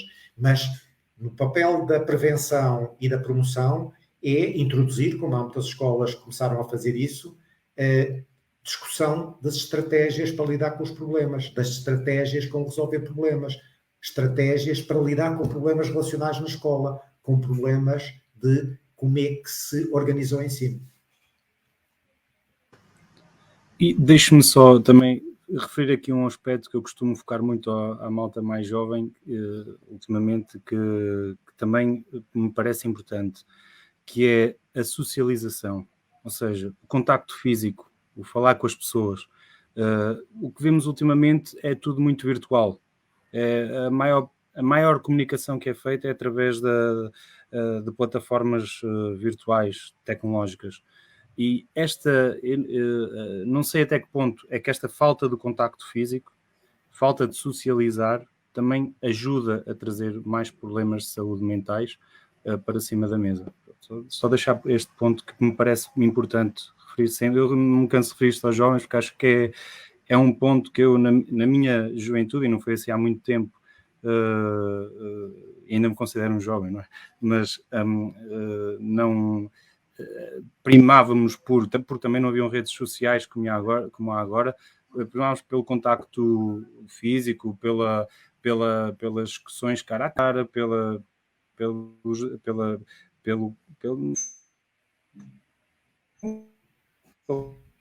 contacto,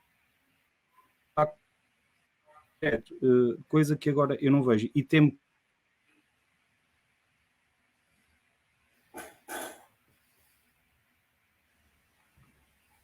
Eu penso que não fui só eu que deixámos de ouvir o Dr. Francisco Barros. Deixámos de ouvir momentaneamente, tivemos uns problemas de internet, mas não sei onde é que me perderam, se calhar foi aqui a internet. Estava a dizer que esta questão da socialização é um problema sim, da sim. falta do contacto físico, de socializar sem ser de forma virtual, traz também alguns problemas ao nível da saúde mental e que devem ser acautelados este tipo de problemas.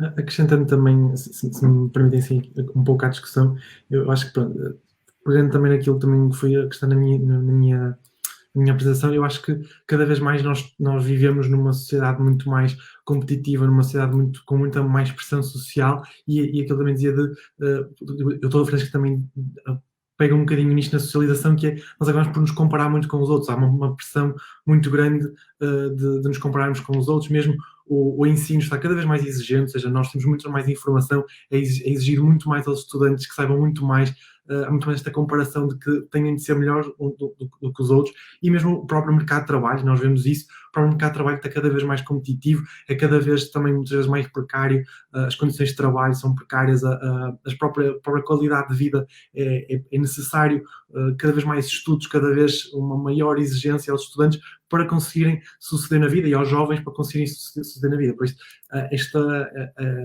todos estes problemas sociais acabam por colocar esta pressão e levar a que os jovens tenham de se quase tornar exaustivos nas suas práticas, no trabalho, nos estudos, para poderem suceder. E aí levamos a uma grande prevalência do burnout e, portanto, aqui não temos de olhar precisamente, como dizíamos, tanto a montante, ou seja, olharmos e corrigirmos estes problemas a nível da sua origem, de como é que podemos mudar isto, como é que podemos moldar um bocadinho o contexto cultural, o contexto social em que vivemos, mas também, obviamente, oferecer, e como já fomos falando muito, oferecer cada vez mais serviços de saúde, de apoio de saúde mental de especialidade para combater este problema, ou seja, combater precisamente nestas duas vertentes este burnout. E mesmo durante a pandemia vimos, não só nos jovens, mas mesmo em qualquer pessoa da população, nos adultos que muitas vezes tiveram de ficar fechados em casa a trabalhar em teletrabalho, grande prevalência deste síndrome de burnout, que é precisamente agora muito mais falado e que tem de ser efetivamente desafiado para termos estas mudanças.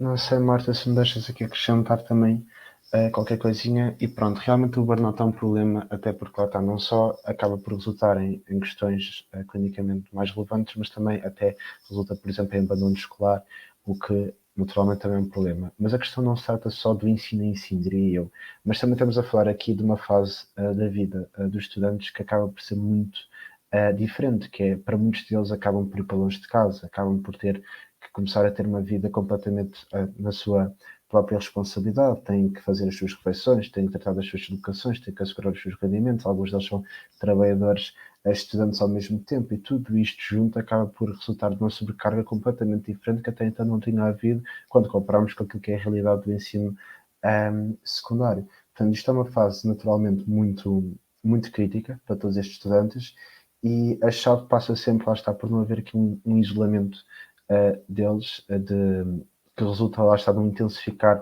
deste tipo de sensações. Também vai um bocadinho ao encontro daquilo que o Dr. Francisco Barros disse, que é socializar é importante, e existe muito este tipo de iniciativas também por parte das próprias associações de estudantes, de criar aqui todo um tipo de vivência extra-curricular para os estudantes estarem também juntos e conviver e tudo mais, contribui para isto, mas não chega, e tem que haver aqui um apoio das próprias instituições de ensino superior de reconhecerem que isto é um problema, porque não se vê isto a acontecer, e essa é a realidade, e oferecerem as ferramentas não só numa lógica de cuidados, mas também numa lógica de prevenção.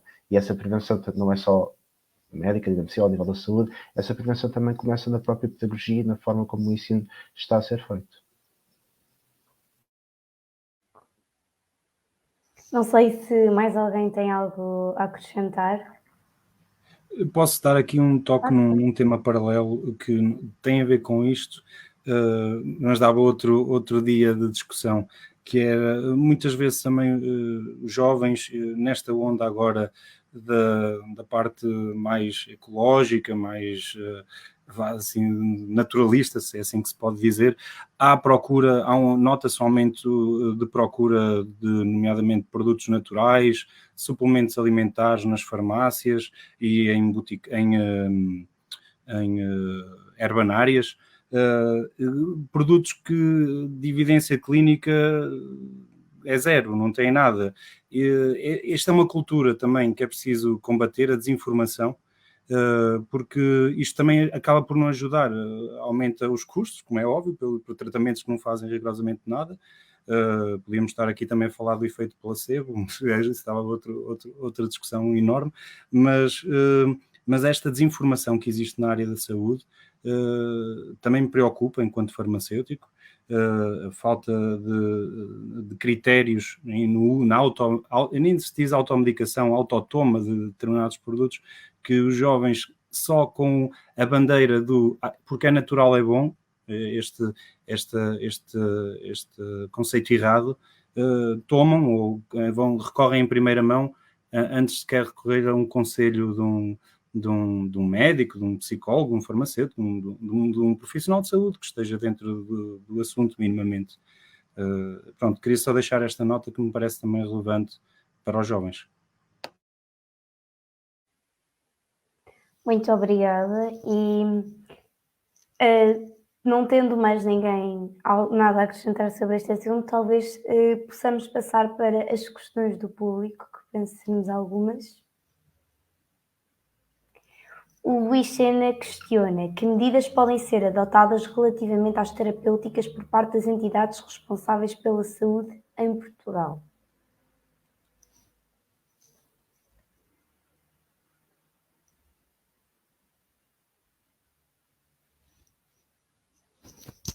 Estejam à vontade para tentar responder esta pergunta dos diferentes pontos de vista. Claro. Posso só dar aqui uma vertente que não é tão... não está ligado tão à área da saúde, mas se calhar está ligado à área do direito. Eu já referi há pouco aqui na minha apresentação relativamente, não sei se recordam, quando falei do WhatsApp, da lei laboral que penso que agora vai impedir que as empresas comuniquem nas horas de descanso com os seus funcionários. Eu penso que há muito por fazer nesta área relativamente à saúde mental, porque a internet, na fase inera em que vivemos agora, ainda está muito liberal, no sentido de não haver tantas regras como naquilo que existe noutras áreas. Nomeadamente, sabemos que há medidas tomadas na área alimentar, medidas tomadas na área da segurança, por exemplo, rodoviária, em que as pessoas são multadas por não usarem o cinto, por a sua própria segurança estar em causa. Penso que na internet estamos no início desta área, deste desenvolvimento, e penso que mais tarde ou mais cedo, quando começarem a densificar os problemas relacionados com a saúde mental, penso que vai começar. Esta questão do WhatsApp já é o início, mas penso que por aí é um dos caminhos. Resolve aqui e ajuda aqui a responder esta pergunta que o Luís Sena fez, que é relativamente às terapêuticas. No caso aqui é uma terapêutica não medicamentosa, nem com psicoterapia. No caso é uma responsabilidade das entidades. Penso que um dos caminhos será haver uma maior regulação daquilo que é o uso abusivo da internet, de forma a melhorar e a garantir uma melhor qualidade de vida dos seus usuários. Este é o mesmo momento ideal para nós começarmos a discordar uns dos outros. Eu acho que deve pôr os olhos no que tem sido feito em relação às fake news e ao discurso de ódio. Ou seja, tentar regular estas coisas nesta fase do campeonato, eu julgo que é quase impossível. Agora, acho que há que apostar naquilo que acho que todos estamos de acordo, que é maior literacia. Maior literacia em relação à saúde em geral, mas também maior literacia em relação a estes problemas da saúde mental. Ou seja, a base, aqui há 3 ou 4 anos, as metas do desenvolvimento sustentável que surgiram e foram acordadas pelas Nações Unidas, se nós pegarmos nas metas do desenvolvimento sustentável, elas são as metas da saúde mental, não é? Ou seja, termos condições de vida mínimas, conseguirmos ter relações amigáveis. Claro que neste momento estamos com os cabelos todos em pé, não é com este discurso das relações amigáveis, quando surgem coisas como esta que estamos a viver, não é? Mas eu julgo que a aposta tem que ser muito mais... Eu concordo consigo, acho que é um problema bicudíssimo este das redes sociais. Agora, julgo é que são incontroláveis pelas entidades responsáveis. Acho que temos que ser todos nós a tomarmos posição em relação a isso. E se calhar a abrir a discussão sobre isto. Ou seja, o senhor é muito mais novo que eu, portanto, e ainda é jovem, eu já não posso dizer isso, mas veja como qualquer coisa que se calhar para si, se calhar para todos faz sentido, que é a questão da intimidade, da proximidade, como isso nas redes sociais é completamente esquisito. Eu ia dizer desvirtuado, mas depois, politicamente correto, não disse desvirtuado, mas esquisito, não é? Como é que nós vamos recuperar as nossas intimidades? Eu não sei se viram este programa, eu só vi um do Tabu, do Bruno Nogueira. O que eu vi foi o das doenças incuráveis. É um programa dolorosíssimo, pelo menos para mim de ver, mas extremamente interessante. Como é que um homem sensível, como ele é, e conseguiu estabelecer uma relação com pessoas que estão, não sei se todos têm doenças incuráveis, mas estão em situações muito difíceis, e trazer isso para um programa de humor. Eu fiquei perplexo, porque acho que ele faz aquilo com muita humanidade, mas ao mesmo tempo a mim faz-me impressão ver aquilo. As pessoas não se queixaram, as pessoas que lá foram, mas ver aquilo na praça pública. Mas espera aí só, desculpe só, isto era, pronto, eu não resistia a meter-me consigo por causa disto. Mas em relação à pergunta do Luís Sena, eu não sei se percebo bem a pergunta, que é, nós temos, com todos os defeitos, e a pandemia veio pôr a nu muitos dos defeitos, mas ainda temos um Serviço Nacional de Saúde. É preciso fortalecer esse Serviço Nacional de Saúde, ou seja, os psicólogos chamaram a atenção para isso, que são também parte integrante do Serviço Nacional de Saúde, e que nos cuidados primários, portanto, nas unidades de saúde, deve ser possível aceder não só a tratamentos farmacológicos ou outros biológicos, mas também a tratamentos psicológicos, não é? Mas isto está organizado, pode não estar suficientemente apetrechado, mas eu acho que as entidades fazem, de alguma maneira, a regulação disto. E está previsto com o PRR. Eu parece que estou aqui um defensor do PRR, mas pronto, é um dinheiro que nós não contávamos com ele, não é? E que já está reduzido agora com esta inflação. Mas é assim, nos cuidados primários, haver, como há noutros países, nomeadamente a Inglaterra, a possibilidade das pessoas fazerem acompanhamentos que não são só os acompanhamentos médico ou farmacológicos, mas também acompanhamentos psicoterapêuticos, ou se calhar outra coisa que é muito importante, que são as intervenções psicossociais, que é uma mistura entre o psicológico e o social.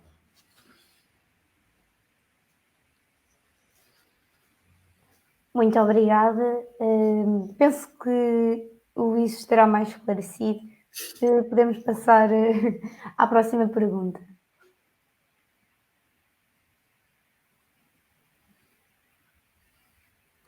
A Catarina Delgado Martins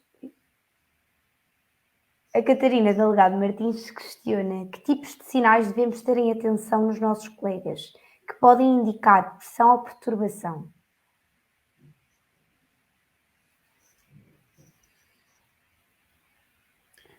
Eu estou na berlinda com isto, não é? Eu acho que não podemos nem psicologizar, nem psiquiatrizar a sociedade. Portanto, quando ela pergunta isto, eu acho que estou a respeitar isto. Não no sentido de nós vermos sinais de maluquice ou sinais de depressão em toda a gente à nossa volta, mas estarmos atentos a se alguém se isola, se alguém que convivia deixou de aparecer, que nós telefonamos e ele evita o telefonema e que claramente é assim, não consegue interessar-se pelas coisas do dia a dia, quer seja ir a um convívio com os amigos, quer seja um almoço, quer seja, às vezes até o estar com atenção nas aulas, que estes podem ser sinais de ele estar deprimido. Ou seja, no fundo a tristeza descontextualizada, a diminuição do prazer nas atividades habituais, a diminuição dos interesses, às vezes o cansaço, às vezes a insónia, são sinais de alarme. Não estou a dizer que façamos o diagnóstico, mas pelo menos conversar com a pessoa sobre isso. Depois outro não, assim, são muito pouco frequentes nesta prevalência geral as psicoses, mas alguém que tem ideias muito fora do consenso da realidade que nós temos, ou que se perde em divagações entre o filosófico e o fora da realidade, muitas vezes também com isolamento, muitas vezes com comportamentos bizarros, é de pensar se esta pessoa não está a viver qualquer coisa que é uma ruptura com a realidade, portanto, um episódio psicótico. Não é? Portanto, às vezes é muito delicado chamar a atenção das pessoas para isto. Não é? Mas acho que o que é preciso pôr é assim, eu estou preocupado contigo que tens isto e não tu tens estas características esquisitas. Não é? O que eu estou a pôr ao outro é o estar preocupado com ele. Isto às vezes tem alguma aceitação.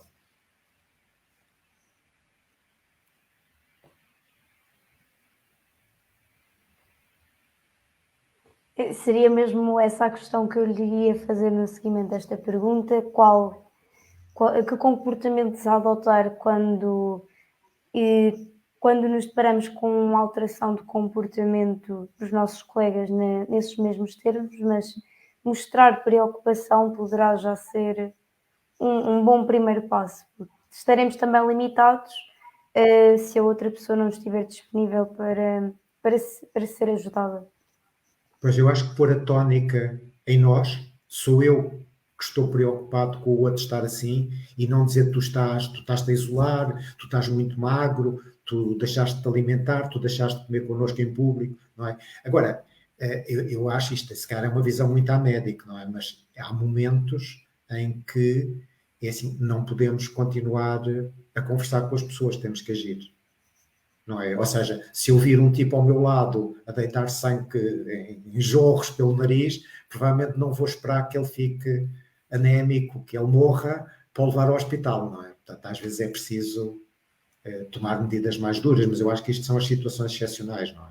E eu acho que o Francisco Barros chamou a atenção nesta... Eu também sou muito sensível, como ele, a esta coisa. A morfina também é um produto natural e, no entanto, não é propriamente indicado, não é? E também nestas coisas, há umas coisas que são claramente médicas, não é? Ou seja, se alguém está gravemente deprimido ou se alguém tem claramente uma anorexia nervosa, e não é continuar a falar dele meses a fio sobre o problema.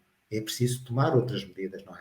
E às vezes as famílias, os professores, os funcionários têm também um papel nisto, não é? De sinalizar a estas pessoas, não é? Que ultrapassaram o limite daquilo que é trabalhável em conversa, não é? Esta parece também uma medida muito dura, é como o vigiar as redes, mas se calhar também tem que se fazer coisas, não é?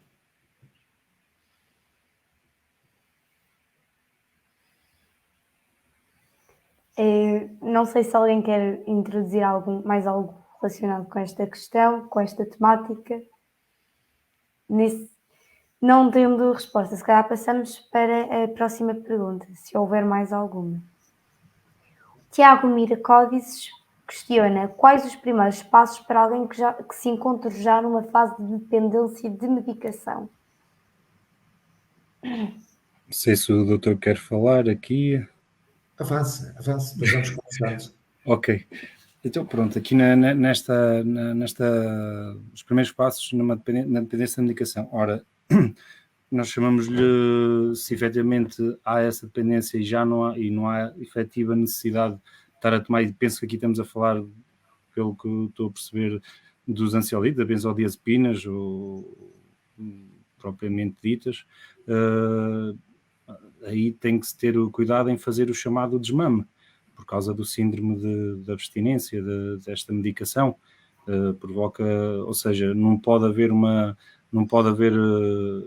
as pessoas não podem deixar de imediato este tipo de medicamentos, porque depois sofrem de consequências, acaba pela falta desses princípios ativos nos receptorzinhos lá no nosso organismo, porque efetivamente estes receptores, conforme vamos tomando ao longo do tempo, isto de uma forma básica, para perceber que conforme vamos tomando ao longo do tempo esse tipo de medicação, vão nascendo novos receptores nas nossas células e que nos obriga a tomar mais e que nos obriga para ter o mesmo efeito e que nos obriga a tomar de forma contínua. Ou seja, que nos obriga não, que temos a sensação ou temos a necessidade, sentimos essa necessidade de o tomar de forma mais contínua.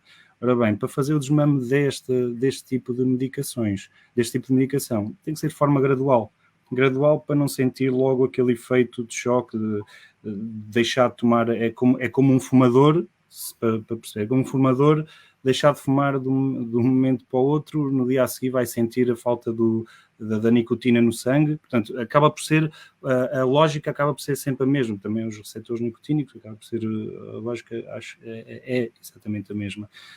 Então faz-se um desmame, deixa-se, as doses vão diminuindo ao longo de semanas, há protocolos para isso, protocolos médicos em que fazem o desmame dessa terapêutica, para que a pessoa não sinta novamente efeitos de ansiedade, efeitos de stress por não estar a tomar a medicação isto acaba por ser quase uma antítese, que é eu tomo uma medicação, supostamente a medicação é para me diminuir o nível de ansiedade, de repente eu deixo de tomar e explode a ansiedade aumenta logo em mim, os suores, portanto é um efeito que devemos ter cautela, ou seja, ter cuidado quando se largam este tipo de medicações e fazer um desmame correto, para evitar estes efeitos secundários, o tal síndrome da abstinência, às benzodiazepinas, no caso. Deixa só reforçar aqui uma coisa em relação ao Tiago. Há bocado, acho que já falámos nisto, mas não há muitos, ao contrário da ideia, reparem que é assim, há um grande estigma em relação às doenças mentais e este estigma estende-se também aos tratamentos.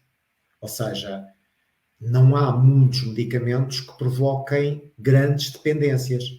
Provoca muito mais, no dia-a-dia da vida, provocam muito mais dependências. O tabaco, o cannabis, enfim, muitas outras, o álcool, não é?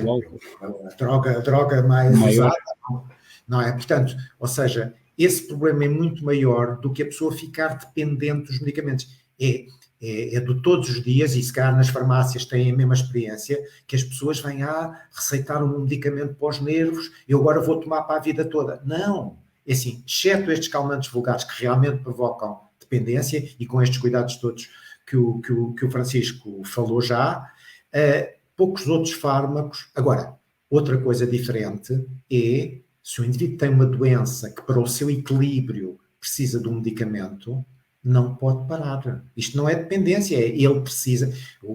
Se quiserem, aqui dando um salto para as toxicodependências. Pronto, para a dependência. Provavelmente todos têm esta noção, que a ideia que se tem hoje da maior parte das toxicodependências não são, é assim, não é alguém que por prazer começou a fazer umas drogas e depois tornou-se a ideia do viciado. Não, é alguém que ao usar durante anos sucessivos, heroína é o clássico, mas isto está descrito, por exemplo, com o cannabis na adolescência, o cérebro modificou-se. E, portanto, a partir de uma determinada altura, é preciso introduzir uma substância de forma continuada que corresponda a esta alteração que o cérebro sofreu. Não é isto que, se calhar, alguns de vocês faz muita impressão. Então, se um tipo é dependente da heroína, agora vão-lhe dar metadona, então não é mais do mesmo. Não, é assim, a metadona, que é mais fácil de manejar e não tem os circuitos paralelos, não é? É uma forma de regular uma perturbação do cérebro que se criou com o uso da heroína. Posso só acrescentar uma coisa, Marta, que é, independentemente de tudo, e independentemente de estarmos a falar de medicação, estamos a falar de álcool, cannabis, seja o que for, todo este processo deve sempre ser acompanhado por alguém especializado. Isso aqui é o importante, é sempre pedir ajuda, a pessoa reconhecer que realmente isto está a acontecer, está a surgir aqui uma dependência e deve não ter qualquer tipo de estigma de ir falar com alguém que pode ajudar. No caso da medicação, faria sentido as farmácias, mas há todo o tipo de contactos, linhas de apoio, seja o que for, mesmo especializada, que pode fazer esse tipo de acompanhamento e ajudar a resolver esta situação. E era só mesmo esta apelo que eu deixava.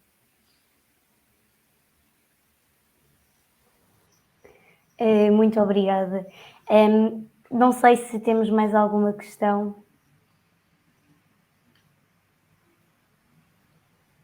Só queria dar aqui então 2 pontinhos, fazer 2 observações Claro. que há bocado falaram e acho que merece aqui uma atenção especial, que é, alguém falou, eu não sei se foi o Bruno ou se foi o José Diogo, que falaram que as comparticipações deviam ser melhor, eu penso que foi o José Diogo, deviam ser aumentadas as comparticipações nos psicofármacos, benzodiazepina, este tipo de medicação para a saúde mental.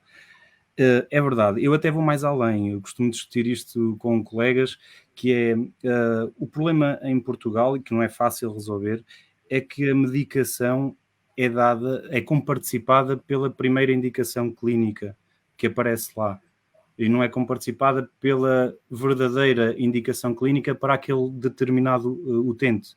Ou seja, nós sabemos que os ansiolíticos são bons miorrelaxantes, relaxantes musculares, e o nível de comparticipação para uma perturbação mental de um ansiolítico e o nível de comparticipação para um relaxante, para usar para um desportista, por exemplo, para fazer o relaxamento muscular, uma contratura, é exatamente o mesmo. Eu costumo dar aquele exemplo mais clássico do sildenafil, que é o Viagra. Ou seja, o Viagra é usado, tem uma indicação que é para a impotência sexual, na disfunção erétil, mas também é usado na hipertensão, na hipertensão pulmonar. Ou seja, porque é que um hipertenso, porque é que para a hipertensão pulmonar eu não tenho comparticipação? Porquê? Porque a indicação primária, que lá está e para o qual foi aprovado em primeira linha, foi para a disfunção erétil. Portanto, isto é um problema que eu penso que deve ser discutido a nível de Infarmed, Ministério da Saúde, a forma como há o benefício-risco e qual é o benefício, o custo-benefício para determinados tipos de indicações e não propriamente para uma indicação principal, quando a medicação pode ser dada para outro tipo de indicações clínicas. Pronto, esse era aquele ponto que eu queria tocar no José Diogo. Em relação ao Dr. Marco, falou que um dos problemas que poderá ser na farmácia em relação àquilo que são que deveriam, as equipas de farmacêuticos deviam estar mais envolvidas neste processo e corroboro inteiramente naquilo que disse, mas falou naquilo que será uma barreira, que é a barreira comercial das farmácias, pelo facto dos laboratórios quererem vender a medicação.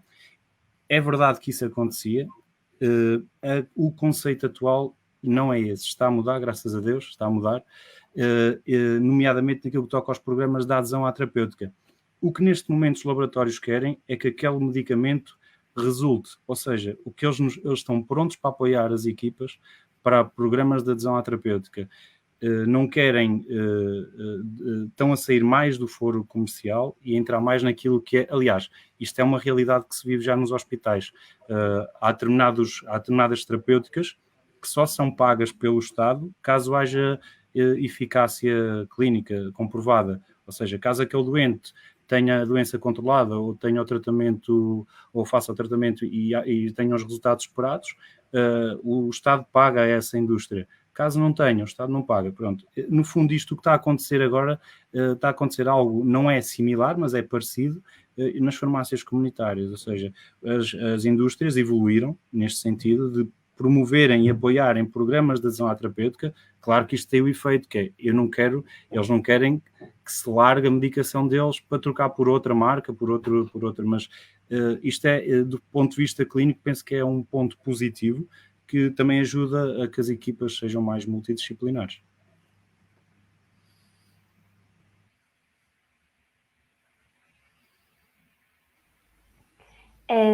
Antes então de passar, visto não haver mais perguntas, antes então de questionar-vos se, tal como o Dr. Francisco Barros, não têm uma última nota,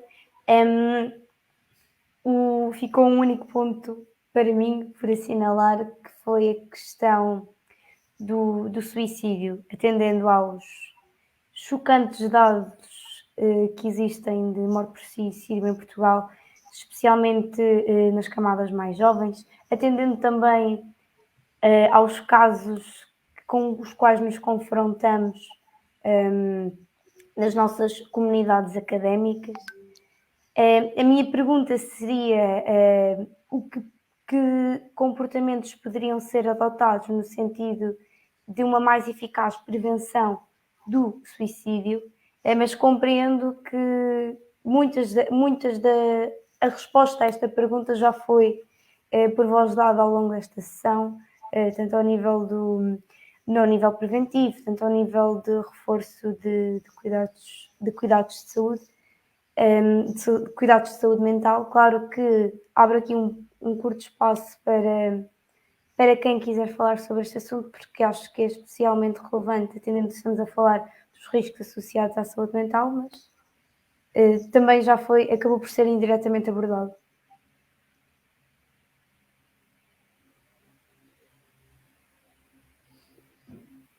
Eu não sei se o Dr. Marco gostaria de intervir, mas eu acho que fazendo também aqui um pouco um resumo do que também fomos dizendo, eu gostei muito e quando estavas a falar, Marta, gostei muito daquilo que o Dr. Marco disse há pouco tempo, que foi, nós podemos, em resposta a uma pergunta que foi feita, nós podemos identificar sinais e sintomas dos nossos colegas, mas também há que saber quando esses sinais e sintomas já são excessivos e já têm de ir precisamente ir a um profissional. E no caso do suicídio, eu acho que precisamente o suicídio já é um passar, ou seja, uma sobrecarga muito grande desses sinais e uma frustração, uma dor muito grande desses sinais e sintomas que podemos ter. Obviamente, o limiar da dor em diferentes indivíduos é completamente diferente. Há pessoas que aguentam muito mais tempo com determinada perturbação de ansiedade, determinada depressão, do que outras pessoas, e isso é completamente normal e é completamente. É por isso que a medicina e a saúde são cuidados completamente individualizados. Mas aqui é reforçar precisamente o apoio e aquilo que deve ser encaminhado para os serviços de saúde e para os profissionais, porque os profissionais estão precisamente completamente capacitados para identificar aquilo que são os riscos de suicídio, aquilo que são os sinais de alerta, para precisamente poderem ajudar alguém, e mesmo a nossa legislação, focando também aqui um bocadinho nos alunos de Direito, há pouco tempo, julgo que foi o ano passado, mas corrija-me se é errado, foi publicada por primeira vez a Lei da Saúde Mental, que te permite precisamente que os doentes que haja um internamento compulsivo, precisamente para doentes que, por exemplo, chegam com perturbações e sinais de alerta para suicídio, para precisamente poderem ser tratados por isso. E, portanto, é precisamente encaminhar para os serviços de saúde e por nós próprios, se for o nosso caso, reconhecermos que precisamos de ajuda e imediatamente recorrermos e se identificarmos isso nos nossos colegas, nos nossos pares, encaminhá-los para os serviços de saúde para que sejam ajudados de forma imediata. Deixe só concordar e discordar, que por um lado, há uma série de anos já um programa nacional para o combate ao suicídio. E é uma coisa relativamente bem pensada, com algumas dificuldades de implementação. Por exemplo, este aspecto é assim, se a doença mental é tabu, o suicídio também é muito tabu, não é? E inverter este sistema é assim, numa escola em que houve uma tentativa de suicídio, há que falar sobre o assunto. Provavelmente, e o programa previa isso, é preciso dar formação aos professores e aos funcionários das escolas, quer seja ao nível secundário, onde se calhar estas coisas ainda são mais complicadas, quer seja ao nível do superior. Não é? Como é que se está atento a pequenos sinais? Eu não sei se vocês estão, isto é assim uma coisa do século passado, imaginem, mas nos anos 70 do século passado, e eu acho que há muita gente ainda a pensar nisso, que cão que ladra não morta. Assim, se alguém fala em suicídio, pronto, é fita, não se vai suicidar. Isto não é verdade. Nos estudos que foram, enfim, têm sido replicados posteriormente, mas nesses estudos nos anos 70 do século passado, o que se verificou é que quando se fazia a reconstituição das tentativas de suicídio ou dos suicídios consumados, que essas pessoas tinham, numa grande percentagem de casos, 75% dos casos, tinham dito aos outros que não estavam a aguentar mais e que iam fazer o ato. Portanto, há que falar sobre isto, há que não ter medo de falar. Aquilo que eu queria discordar consigo é assim, a Lei de Saúde Mental, não é, que vai estar agora em fase de revisão, vamos ver como é que ela sai agora, mas era muito claro que punha os princípios gerais da organização da saúde mental, os cuidados serem feitos na proximidade, portanto, não em hospitais, os cuidados de saúde mental serem feitos não em hospitais centrais, mas na proximidade, na comunidade. A lei defendia isto, mas regulamentava muito a questão dos internamentos compulsivos. O suicídio é uma daquelas situações que é o paradigma da dificuldade da aplicação da lei de saúde mental. Porque para um indivíduo ser internado, reparem que um internamento contra a sua vontade é como é que se diz? O tirar a liberdade a alguém. E, portanto, é preciso que a pessoa tenha, isto é, vocês de direito é que sabem estas coisas. O termo que usaram foi anomalia psíquica. Nós médicos traduzimos aquilo por doença mental grave, que não tenha juízo crítico em relação à sua situação e que negue-se a ser ajudado. É preciso juntar estas várias coisas para o indivíduo ser internado contra a sua vontade. Uma esquizofrenia em episódio delirante cumpre estes critérios. Uma depressão muito grave, cumpre estes critérios, não é? A melancolia tira a capacidade da pessoa ter discernimento. Uma mania cumpre estes critérios. O suicídio é assim, vamos desde... Eu, pronto, tenho que também fazer aqui a minha declaração de interesses. Eu acho que é bom para a nossa liberdade, o indivíduo, não estou a defender o suicídio de maneira nenhuma, mas que é bom que haja esse espaço de liberdade. Agora, o suicídio dos romances, não é? De alguém que num determinado momento pensou todos os aspectos e se quis suicidar, eu acho que é uma situação rara. Muitos suicídios surgem no contexto de doença mental grave. Esses, claro que cumprem os critérios, ou podem cumprir os critérios do internamento, mas fica uma margem de situações em que há sofrimento muito grande, há percepção pelos outros disso, mas que é duvidoso a possibilidade, os juristas discutem isto, é por causa de a pessoa continuar a ter algum discernimento. E aqui o que nos resta é a relação, se calhar aquilo que o Francisco há bocado falava, da socialização em sentido mais geral, não é? Se nós tivermos, em relação com os outros, tivermos entre ajuda em rede, provavelmente este é o melhor política contra o suicídio.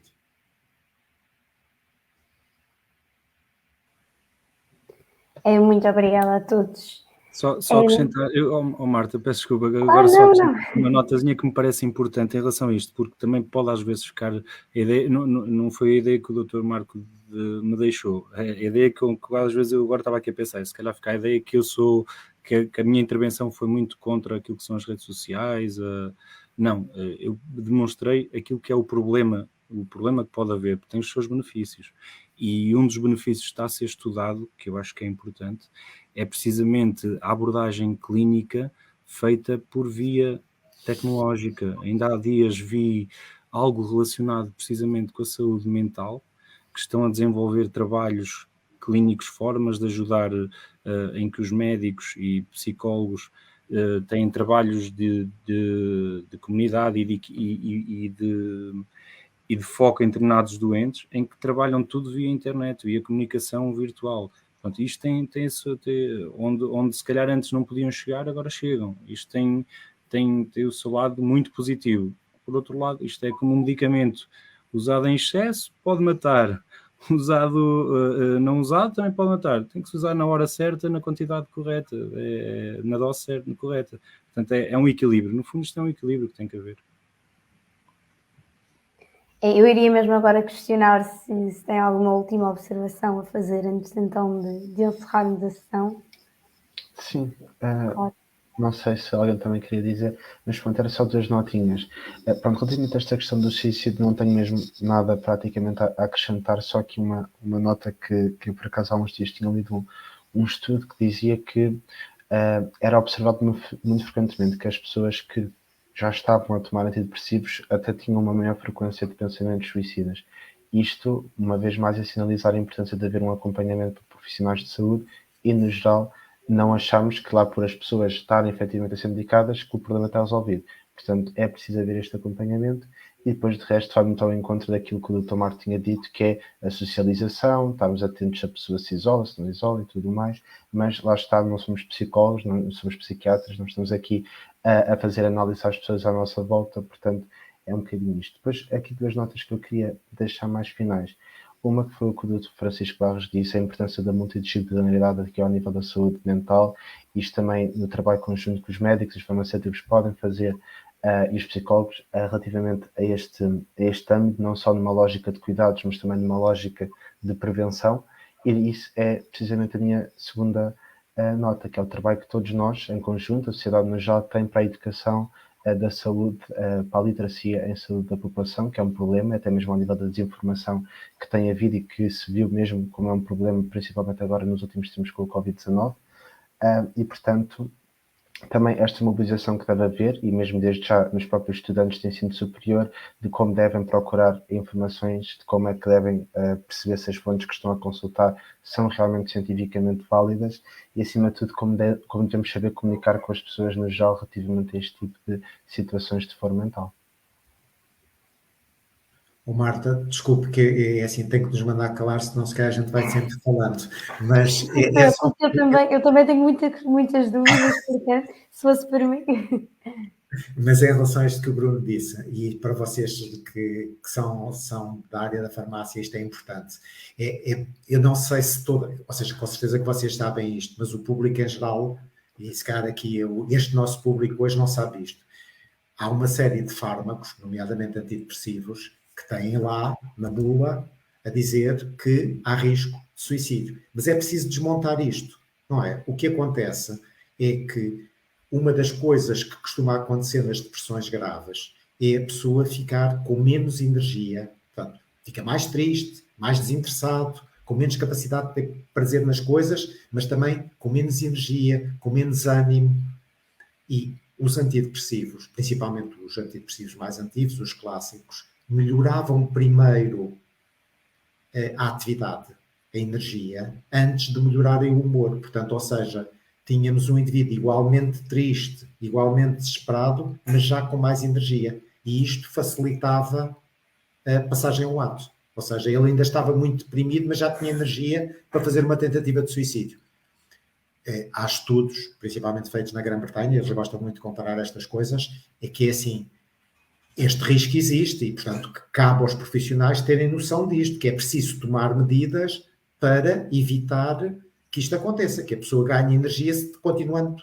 E há maneiras, enfim, de complementaridade medicamentosa, ou mesmo em último caso de contenção, para evitar estas situações. Mas quando se compara o número de suicídios que se evita com o tratamento das depressões, que são a principal causa, é muito maior do que aqueles que são vítimas deste efeito de ser mais rápido, o efeito sobre a energia do que sobre o humor. Daí muitas vezes os colegas e o Dr. Marco fazerem não uma monoterapia, mas uma terapia, uma politerapia com medicamentos ansiolíticos e tranquilizantes numa fase inicial para que isso não aconteça.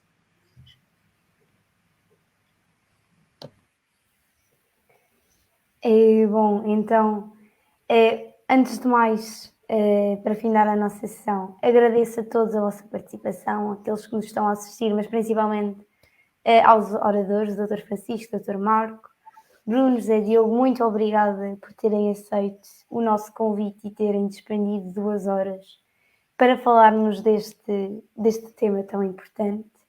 E antes de terminar a sessão, aviso só que amanhã haverá então o 3º dia da Semana da Saúde Mental, que irá versar sobre a necessidade de empatia e ação.